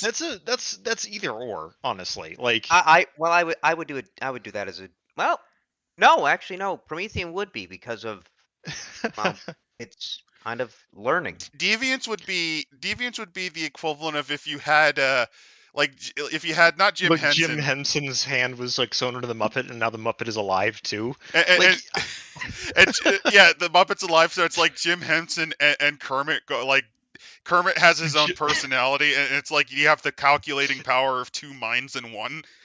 and like you've got Oh, no, I like got I'm it. just imagining like Jim Henson doing a stick-up robbery with like Kermit on his hand, and it's Kermit's got the gun. The difference. Well, the difference. And Jim Henson's like distressed because he doesn't want to actually hurt anyone. It's Kermit doing it. And Kermit's like, no, we must kill them. They're stopping the revolution, or whatever. It's like, no, you don't understand. It's not easy being green. It's even worse when I have your hand up me. It's not easy being green. That's why I'm a red. That's why I'm a red. Long live the proletariat. Like that's the you can go gonzo with this. It's no problem. But I think that even as a grounded setting, this is really good. No, grounded setting, you could genuinely do a lot. Like, especially since they mentioned the vampire as the Carthians. Run with the Carthian-run city. Have like the factions of the Carthians running New York get violent. Because they have different ways on how they think the city should be run, so to speak. Yeah, and I'm not thinking of an idea. Hold on, Archie Bunker vampire. Oh, he'd have been killed by one of the black werewolves a long time ago. Oh. Well, no, they make a transplant with him. He learns to tolerate. He starts. No, you see his racial journey. Although that is actually one. That is where he goes from intolerant to like slowly adapting. It's like, I now tolerate. It's like there's the werewolf pack experience a loss, and you have the Archie Bunker vampire saying like, I'm sorry you lost one of your own. After years of him basically not being kind to you because you're both a werewolf and because he's a bigot. Well, no, that's the thing. That's the thing. Archie Bunker did eventually kind of become a little more tolerant over years. Well, no, I'm talking about the transplant. That happened in the show. He got a blood infusion, and it was black blood. Yeah. And then in another blood infusion, and it made him less racist. Well, no. In another episode, he threatens off some white supremacist mob by saying that because he has the black blood in him, he's able to get some of his brothers to go down with him.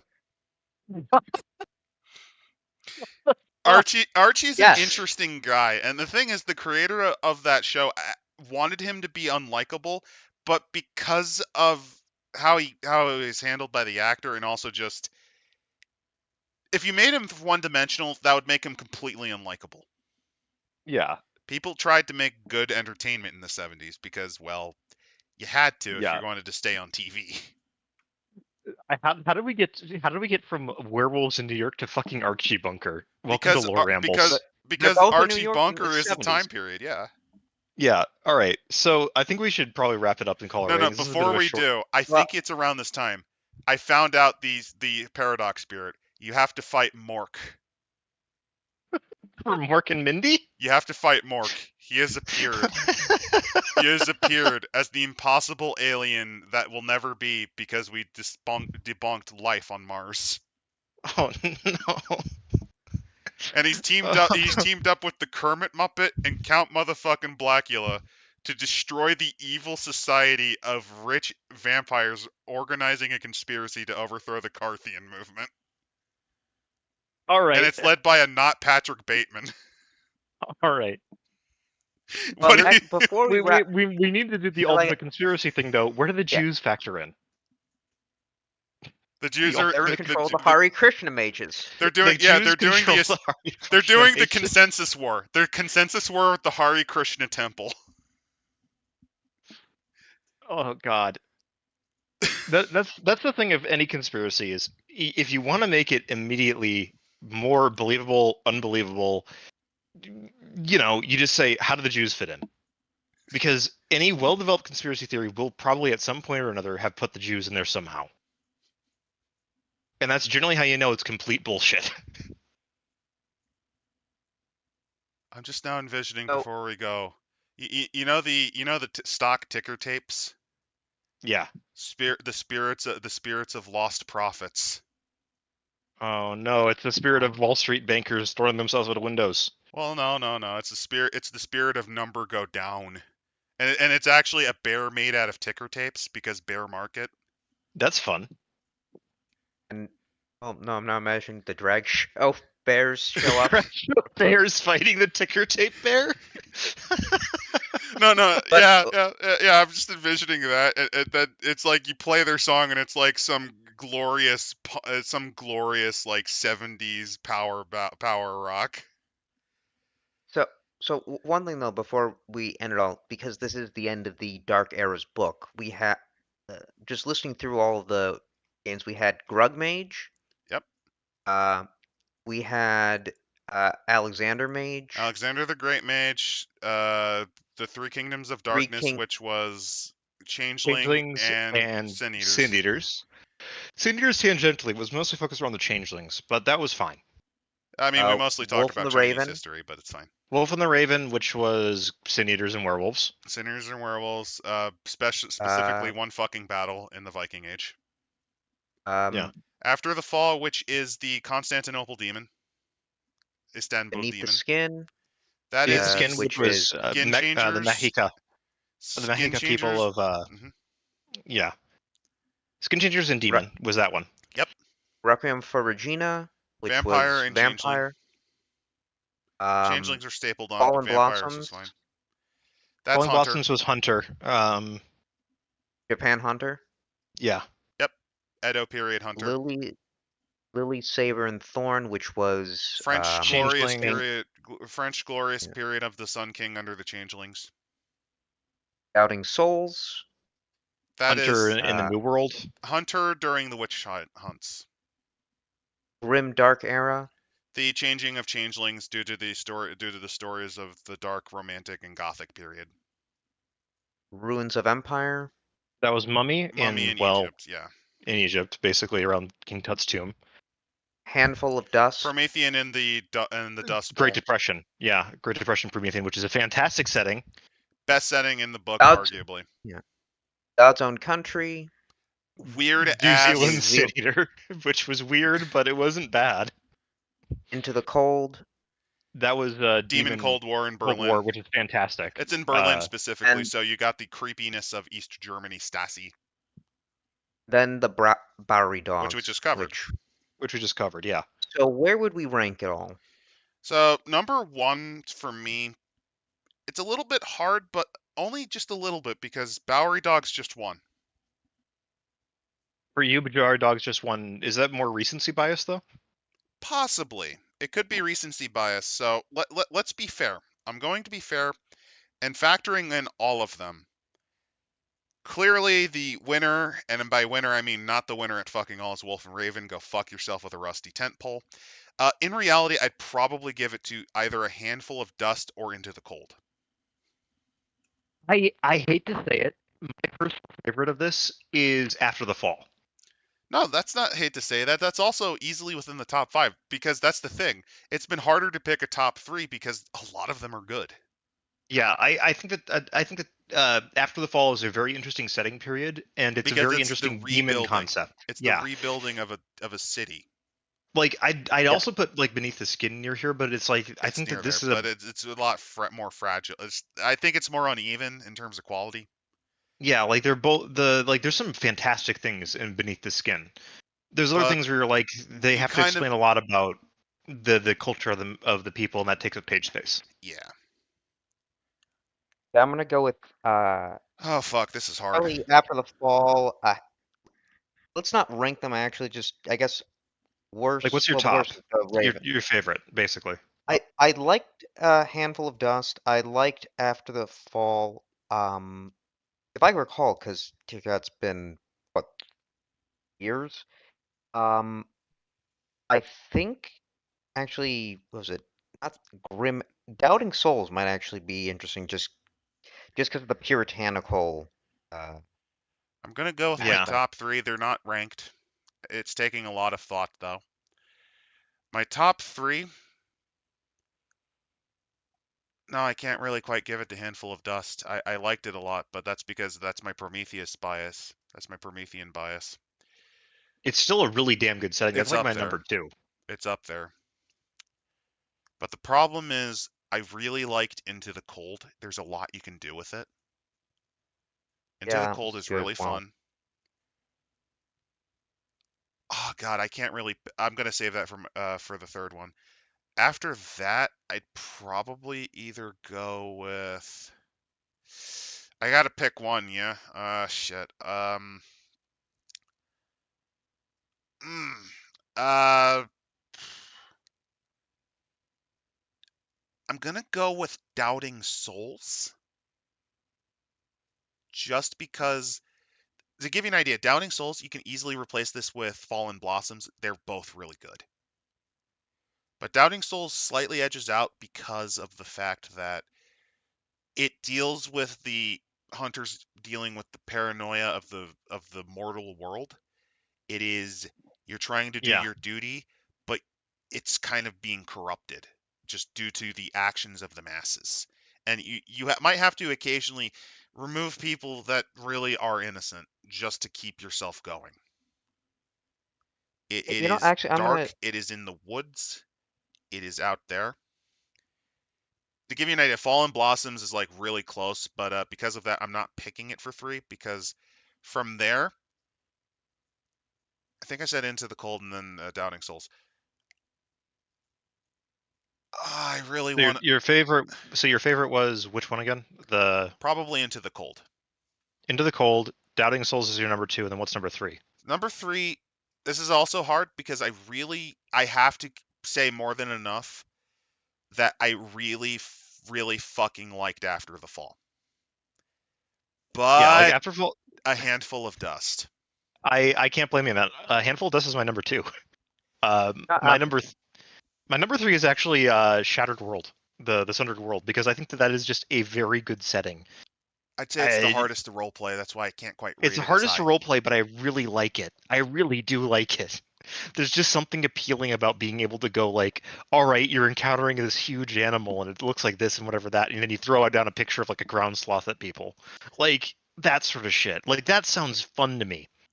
Like yeah, you know what? notice it took me a lot of effort because I had to limit it to 3.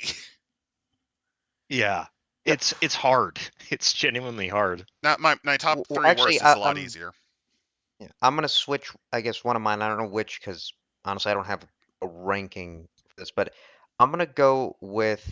I'm blanking on the title of it now. The Ruins of Empire. That's a good one too. I think that one's a little less, but there's nothing wrong with it. As for the worst 3, it's dirt fucking simple. To the Strongest was one of them. Actually, I don't even think there'd be a top 3 worst because there's only 2 that I think are pretty bad. Which is Wolf and the Raven and To the Strongest. Like those are easily the 2 weakest. And To the So, Strongest, I don't really hate. The only one I actually hate is Wolf and Raven. which I do not blame you for whatsoever. That No, one no, is such a I guess God's Own Country is like a loose number 3, but that's just because you can't really run anything longer than a saga. yeah, And like God's Own something Country is fantastic for one shots. It's fantastic One for like shots short for stories, but campaigns, like a 5 to 7 session thing.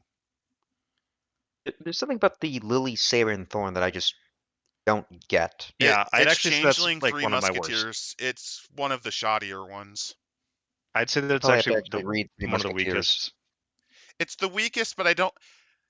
Brian Boru's battle was super ultra important to the point where we sacrificed most of our page count just to talk about this one fucking battle in Ireland, and not even the more memorable of the 2 fucking islands. That's why I can't rate Lily Saber and Thorn worse, because Wolf and Raven is. To the Strongest was bad, but that was more because the execution was flawed.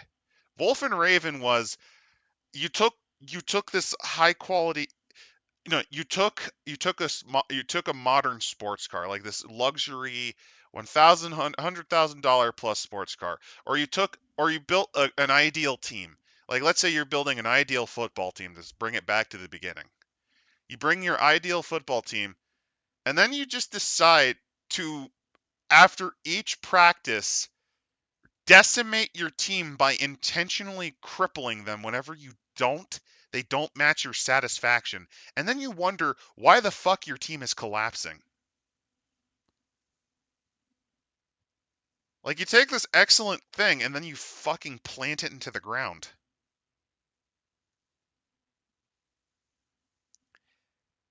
But no, I mean, here's the thing. The fact of the matter is, I think there's only 2 bad settings out of how many? 1, 2, 3, 4, 5, 6, 7, 8, 9. Like out of 16, two out of 16. That's only 2 bad stories out of how much? 1/8. And the rest are at worst decent, because I'd still rate Lily Saber and Thorn as decent. Maybe playable.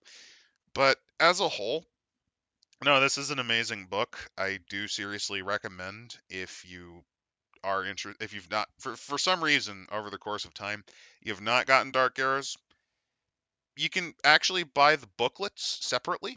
I really do recommend that. I've made a point to, at least in every video for this, give a link to the store, to Drive-Thru RPG, so you can get a PDF copy of this, or even hardback. You can always go to the publisher and get that way.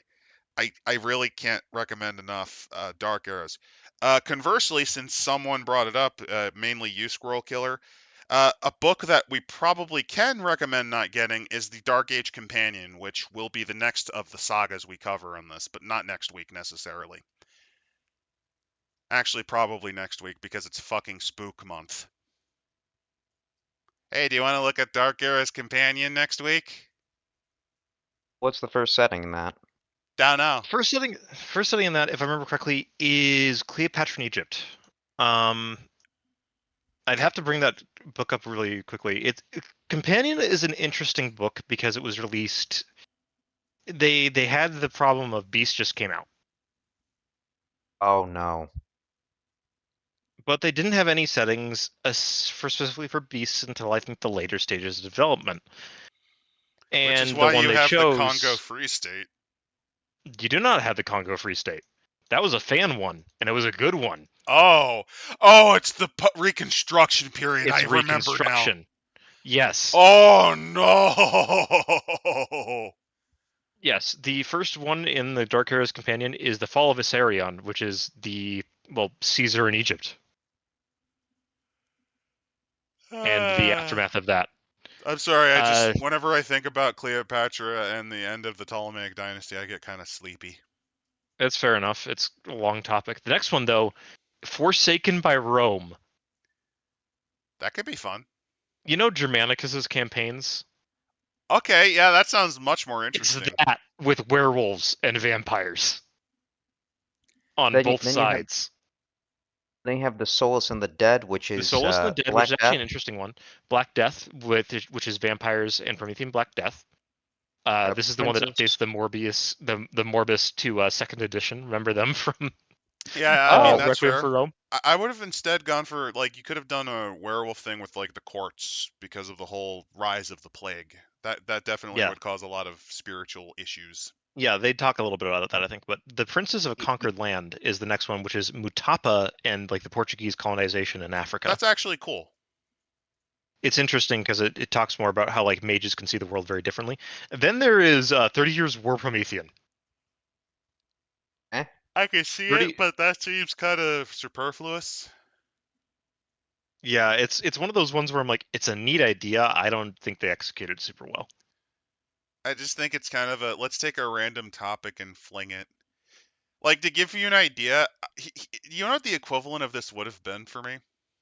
But I think part of it is because it's like the 30 Years War is part of a religious wars that last a century. For some of these people, like if you're a new human in this, it's like the apocalypse. You're being told the end times are here, constantly. Okay, here's my idea. Here's my idea. Mexican Revolution werewolf and mage. All right. The werewolf in particular looks into the conditions in the Mexican lower class. The mages, though, represent the carteles científicos that Porfirio Diaz had. Yeah. In any case, the next setting is Foreboding Lands, which is Geist the Sin Eater in the lost colony of Roanoke. That's a good one. That's actually a really good one. I think that this was one of the ones that they had as a. I'd have to start to look more in there. Then there's The Year Without a Summer, 1816. That's which a little is more spurious. It's related to Frankenstein. Okay. It's a Promethean around the start of the Frankensteinian language and all that. That's kind of cool. I don't know. Then there's A Fearful Lesson, which is Reconstruction Era Beast. Well, specifically, it's supposed to be just 1863 to 1865, but It's So not. 65 to 67, right? No, it's longer Reconstruction than that. happened from 65 to the 70s. Why the Yeah, fuck? this is not exactly a very well. This is the setting that I think they made in a very quick time period. I don't care. I could, if you told me to write that in a week, hey Adam, you got to write this. I probably could do a better job. Yeah. Then they have Lifting the Veil, which is about the Fuck, we were spiritualist. drunk. Hey, remember when I got drunk during Beast? I think I came up with a better idea on how they fucking worked than the creators did while drunk on the fly. Yeah, and in any case, the next one is actually kind of good. It is spiritualism, the spiritualist movement time. That is an excellent topic for mages and well, It's a generic And- one. It's not like specifically for any. Oh no, it single isn't group. generic. I think Sublime Mime. Hello there. The companion. I think it's a second sight setting. I think you're right, Um, actually. I'm not right. Sublime Mime is. And then last one is the Master's Tools. Demon the Descent. I like the Revolutionary Master's Tools a Russia. lot. Yeah, it is one of those things where it's like, Oh, that's good. here we go. That's Here perfect. we fucking go. To give you an idea, one of the ones that they have that's fantastic for their they do the 1927 Battleship the October Revolution movie. Yeah. Yeah. Where they talk about the cuts to the movie that created possibly an alternate timeline through the God Machine, which is like, oh, that's really cool. As like a Did they make cuts concept. to that movie? Well, Yes. also since we're dealing with revolutionary Russia, this is not the Russia of Stalin. This is not the Russia of Funny Cornman or of Brezhnev. This is the idealistic, hopeful Russia of Lenin. Early on, yes, and also this is also the holdover from all the imperial shit of Russia. So it's like, Which again, if you're doing werewolf courts, yeah, you could do some weird spiritual courts during this time. yes, you could do a lot. They talk about the supernatural in this setting where it's like it is completely fucked, where it's like everything is wild and crazy. They also, of course, talk about the use of cover, and they talk about that cover can actually be completely changeable and moldable because it's like papers, please, comrade. Well, you don't have any papers because the place that burnt down made all the papers. Things like that. So covers are both easy come, easy go in this sort of time period. Oh no, I just thought of something really dumb. No, I lost it. It wasn't a changeling thing. I was thinking of a specific thing for Russia during Revolutionary period. Damn it. Vampire? Not vampire. That's kind of obvious. Oh, now I remember. Hunter? No, you're right. Vampire, because I was thinking that the Russian Revolution. You have members of the Russian Revolution aware of like a vampire covenant or something, so you can have They like kind of Well, no, I'm envisioning like they work with research alongside Ordo Dracul. possibly they do talk about like that hunters are using the chaos of the revolution to well, they say that with his death of the Tsar and his family came the realization that the mighty and hidden could fall, and within a month, ancient and powerful supernatural beings had been shot, stalked, and burned. Yeah. Sorry, Oh, shot, staked, and burned. Oh, dude, I just realized something because we're dealing with Russia. Yeah, They have some really fucked horror stories. exactly. Like horror stories and mythology, especially once you go out past the Urals. Yeah, like you can do a lot of shit in that for this sort of time period because it's a wild time period where Or if you there's want to not a go, lot that's or if you concrete. want to go Gonzo, here's you're part of the Black Army on your Tachankas, just mowing down the socialist. The undead, the socialist hordes of zombies or whatever. Yeah, like feel free. Like that's one of the themes about this is that it's like it's nuts. Everything is nuts. Or alternatively, here's the biggest shit post of all. You are all angels falling because your efforts in building the infrastructure around these churches have been destroyed in the crossfires between the whites and reds. So now Or even better, you're trying to create an agency inside of the Soviet Union. You're trying to rebuild basically the Orthodox Church infrastructure in the Soviet Union by pushing for metropolitan. I think his name was Sergei. Possibly another one, which I think would be better with this, would be that. Oh, right, the we were trying to create a bureau inside the Soviet government that is a god machine entity because why not? Can But we create a bureau for the god machine? and you have to worry because there's this young pockmarked Georgian man who's really good at sniffing out weird things that should not be. His name is Joseph Stalin. Joseph Stalin. You have to escape Joseph Stalin trying to purge your fake supernatural government agency that has like a meaningless title. I think that's an actual plot hook they talk about, that demons tried to do that and they got caught by like the NKVD. Yeah. Well, no, I got an idea then. Joseph Stalin, demon hunter. Trotsky, he abandons politics, becomes a demon hunter, and Trotsky takes over. Okay. That's an interesting timeline. No, I just realized we haven't talked about Mage, and here is my idea for Mage. Have them work together. No. You know the closed cities Atomograds? You have magic grads.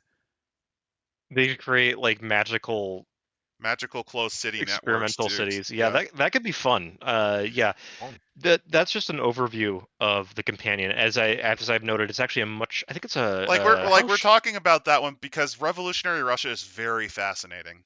Yeah, but it is The Mudapaw Empire one. I don't know how good that one's going to be, but that's one I'm actually looking forward to because Great Mutapa is the successor to Great Zimbabwe, and they were well known for their gold trade. They were very well known for their gold trade. They were an economic lynch point in that area of Africa. Yes, I also want to note, this is a quick thing before we wrap this up. Mhm. This book is much shorter than the original Dark Ages, obviously, because it was a companion. This is basically extra stuff that they had probably an incentive to make from And they the panic Kickstarter. made a Beast one because they realized they they needed make to. A Beast one. They needed to, but they were like, "Oh God, Beast is selling even worse than our projections predicted." I guess the question is, where would you put Beast? In the Not in dumpster. fucking Outside of the dumpster. like the best place I would have made for a night Beast horror. I would have made it either a night horror book. It's either a night horror or it's like the fall of the Inca, or like these times where greed and just absolute Post conquistador Mexico. Yeah, like stuff like that, where it's like this is a place where like that was built by greed and suffering. Well, to give you an idea, like I mentioned it in Coyote and Crow. Post Conquistador Mexico is a wild fucking place. Another place I would probably recommend. Congo Free State for sure. That's a good one. I would also recommend the domain of Sichuan Province, China, under the Yellow Tiger during the fall of the Ming Dynasty and the rise of the Qing. They talk about the thing is that the Ming Dynasty in Dark Heroes 2 does in fact have its own setting. It's a mummy setting, but I think it's also a demon one, which is an interesting combination. But there you go. I do have another idea then. Beast as the Sea Peoples. That's a Bronze good one. Age Collapse Beast would actually be one where I'm like, okay, let's see what beasts are like way around here. No, I like that one a lot. Aren't they connected to the ocean? That's some capacity? Of them. There you go. Oh, I just thought of another. I just thought of one. This one's a little bit topical, not really, but it's like from the 80s, the equivalent of Bowery dogs. Post embargo South Africa, pre abolition of apartheid. Yeah, that would also work pretty well for Beast. Actually, African decolonization Beast would be interesting. That would be really well done. I hate to say it, how about but like Spanish Civil War Beast? That's another good one. Another interesting one would be for Beast. I would have to say, would be like the. I want to say it would be the English Civil War Beast. That'd be an interesting one. Good one. Because I was trying to think of something that isn't like a complete. That would be kind of out of left field, but you could see it work pretty well. That sort of paranoid atmosphere that was happening in the English Civil War. I have one. Rise of Afsharid Persia Beast. That's another good one too. Because Yeah, that's an interesting one. Or at least, or Rise of Mughal Empire. That's also pretty good. Let's think. Well, hopefully they'll make a Dark Eras 3 then. French Indochina Beast. French Indochina Beast could be fun. Ooh. But yeah, like the nature of this of the Dark Eras is that there is so much opportunity. Oh my god, there's one more. I'm sorry. I just thought of it. Yeah. Social Wars Beast. There you go. Now that's an interesting ancient setting. I know that we hate going back to Rome all the time, but Rome has so many In periods this that one you can, case, you I can think run a it game works in. because you have the massive tensions between the plebeians, like, and the massive lack of land, and it's just like there's a massive amount of civil unrest, and it's the rise It's of also that we've got a strongmen and lot, dictators. and it's also a good time period because there's a lot of sources, which I think is something where it's like you can make a time period without a lot of good sources. Like look at Sundered World, but you have to play it right. And I think And Social Wars, it plays with the beasts inflicting suffering because, again, this is a restive period for Rome, and it also isn't during the Empire, which people, which makes it a bit different. that's fair enough. Like, And it's also the death of the Roman Republic. It's the death throes, like it's getting sicker. yeah. Dark Eras 2, Dark Eras 2 is also a bit of a weirder book in that there's some triple settings. To give you an example, Mummy, Demon, Vampire, French Revolution. That's interesting, but the problem is they page spacing, page limits. Somewhat, but it's a setting where all three could be there. It's the same reason why there's Changeling, where Mage, and Vampire for King Arthur's England. And that worked actually pretty well. There's a few other, like, Dark Eras 2 is kind of a book where it's like, there's some things where I would really like it to be better. There's one more beast setting I just came up with. I'm sorry, I'm coming up with all the... I'm cooking. My brain's cooking like lasagna. Yeah. Gilded Age Beast. Gilded Age Beast, Roaring '20s Beast does sound like a good time. Yeah. Squirrel- It's a companion to Depression era Prometheans. Squirrel Killer brings up, and I think this will be good as a final question. How modern can a Dark Eras get before it is too modern? I would say that the cutoff point, I want to say, is the 1990s. I want to say that for right now, like in 30 years, it's probably going to be, well, now. But in general, the main thing that we would talk about for this was that they wanted to do settings where it wasn't that you had all the same skills, that you wouldn't have all the same kind of workout, and it's time periods that are interesting in places that are interesting, aside from God's Own Country, which is a wild, okay, but I mean, it's an interesting culture and it's an interesting look at like Polynesian mythology and things like that, but it's not what I'd call like a I want to sit down and I'm like, oh, I want to do a supernatural game. I'm going to set it in New Zealand. You don't think of that unless you're playing What We Do in the Shadows, which go watch What We Do in the Shadows, the movie. It's fucking fantastic. Or alternatively, you're just spitballing shit posts at the table. Yeah, like it sounds like the sort of setting where it's like people are arguing over what you're going to be playing for like a week. So then the GM just sits down and says, okay, fuck it. You're all playing Sin Eaters in New Zealand. Or alternatively, it's all... What's the weirdest thing that actually might work out? Like, you ask people to come up with the weirdest oddball setting you can think of. The weirdest one that I can think of that's actually published is Golden Age of Science Fiction Mage and Deviant. Oh, that's beautiful. I love it. Yeah. It's weird because it's such a but why to me at least? Because it's a You know what? relatively long time period. Mage Anglo-Zanzibar War. How much shit can you get done within 39 minutes? 39 minutes to change the world in Demon. There you go. That sounds Like amazing. That for a Demon game, That's like be a one-session hilarious. speed run. That'd be that's a one-shot idea right there. Anglo-Zanzibar War Demon. You must ensure that the timeline works out. Oh, I have one. I have another oddball one. Second religious revival period America. Specifically, you Yeah. could go one of three flavors. Demon would be interesting. Mage for obvious reasons.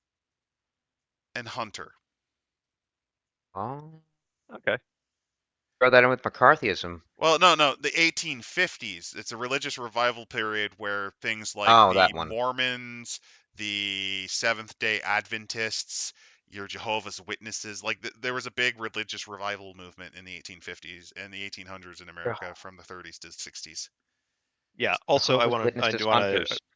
I want to tell Squirrel Kill that yes, making a Chronicles for Rome sort of setting thing would be fantastic, but I completely agree with the idea that Rome as a setting kind of has the issue of there's a lot of it, it's a lot of page counts, and you'd be re-releasing half the same book every time. Mm-hmm. So like Requiem for Rome and you know the whole like what was it called again? Uh Forsaken by Rome are two fantastic ones, and I'd say that should probably be where you keep it because it's a very specific because Requiem for Rome is at the end of the Imperial period, and Forsaken by Rome is basically at the start of it. Oh my God! That's I came up with the dumbest idea yet. what? Demon Rise of Kievan Rus under Rurik the First. Why not? No, like the foundation of Novgorod or Kiev. Yeah. There's a lot of early Russian history. early Russian history is a goddamn trash fire. So because nobody wrote shit down. Half of it is various Slavic groups saying, "No, you are the one who drink piss as vodka," and fighting each other, and then random Scandinavian noble people coming in and taking over an area for a short period of time, then dying. It's werewolf Genghis Khan Mongolian Empire. no, that's the one setting where it's like I will shill eternally for Ars Magica, right? I want to see Mage Genghis Khan's Golden Horde. I could see it. I could easily see it. Because again, this is the whole thing of like mages love mysteries. What's more mysterious than this band of people you have never seen before coming out of the steppe and wrecking multiple countries? Mage under Shi Huangdi. Yeah, that's another good one. Or you have to create immortality solutions for the guy without making it That's work a mummy and game. avoiding. That's Well, no, you also are avoiding being executed because he has counter mages to kill you with legalism. They literally speak law and you die. That's a hunter conspiracy right there. It's very Chinese, I guess. Well, no, it's like an early hunter conspiracy that I would say have died out by the Han. Yeah. By like the collapse of the Han dynasty.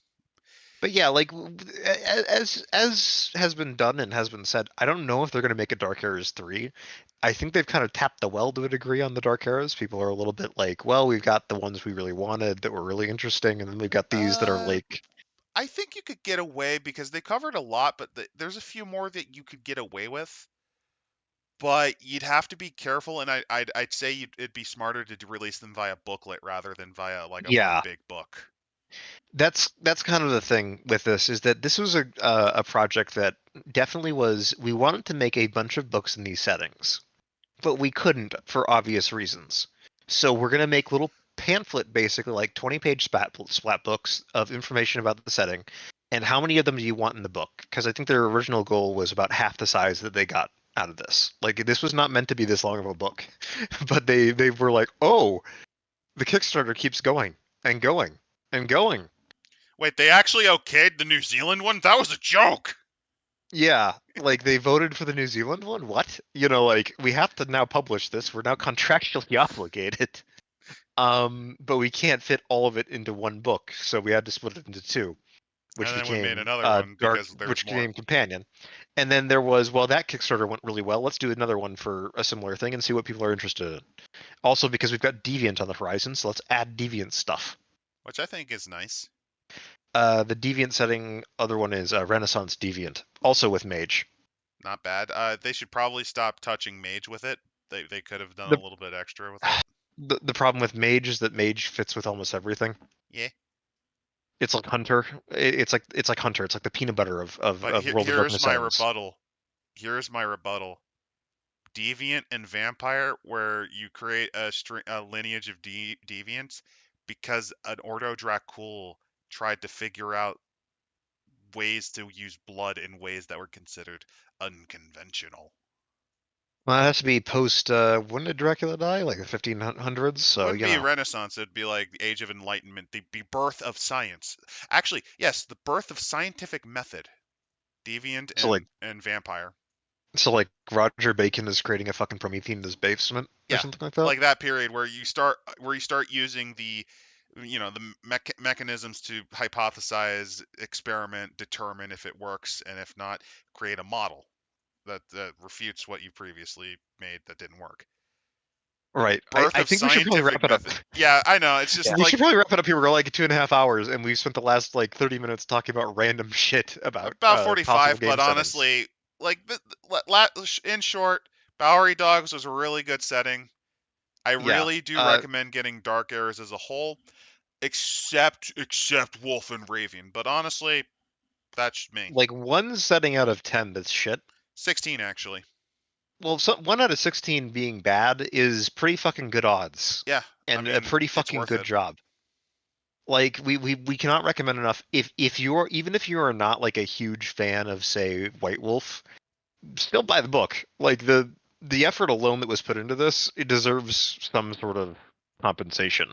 So with that, we leave you to that. Next week, since it is Spook Month, we should probably do one of the companion pieces. We could do one of the companion pieces. We could do Blood Dim Tides. Maybe there's a lot of weird. You'd have to censor that one though. I know, but there's a lot of weird products from various lines that we could talk about. There's always another Night Horrors book. Slasher. Actually, yeah, let's do Slasher. So yeah, next week we're actually, covering Slasher. Would Slasher be? Or Hold would on, that let me be look at the better for calendar. Halloween specifically? Because That would probably be best for Halloween, honestly. Okay, so Slasher for Halloween then. What's our next one then? If we're doing Slasher for Halloween, which would be in 2 weeks, I guess the best next one would be like, well, we already did the world of we already did Warhammer Fantasy vampires. What do we left up for a vote? Yeah, let's Good come up with a idea. couple of spooky book concepts, and if you have any books that are good and full of spoops, give it to us. Hand We it want to the us either spookiest. via comments or via our Discord, because we have a Discord. It's in the description. It's in the description. There's also a link there to buy this book. We heartily recommend you do so. As we said about 50 times before, we don't get Definitely. paid by them, but we still say that you should probably pay these guys. They deserve the money. They deserve the money for this book. If you're interested in this book, if you've enjoyed at this point, probably more time than you would actually spend reading it, we've spent discussing parts of this book. Yeah. Yeah, feel free, go buy it.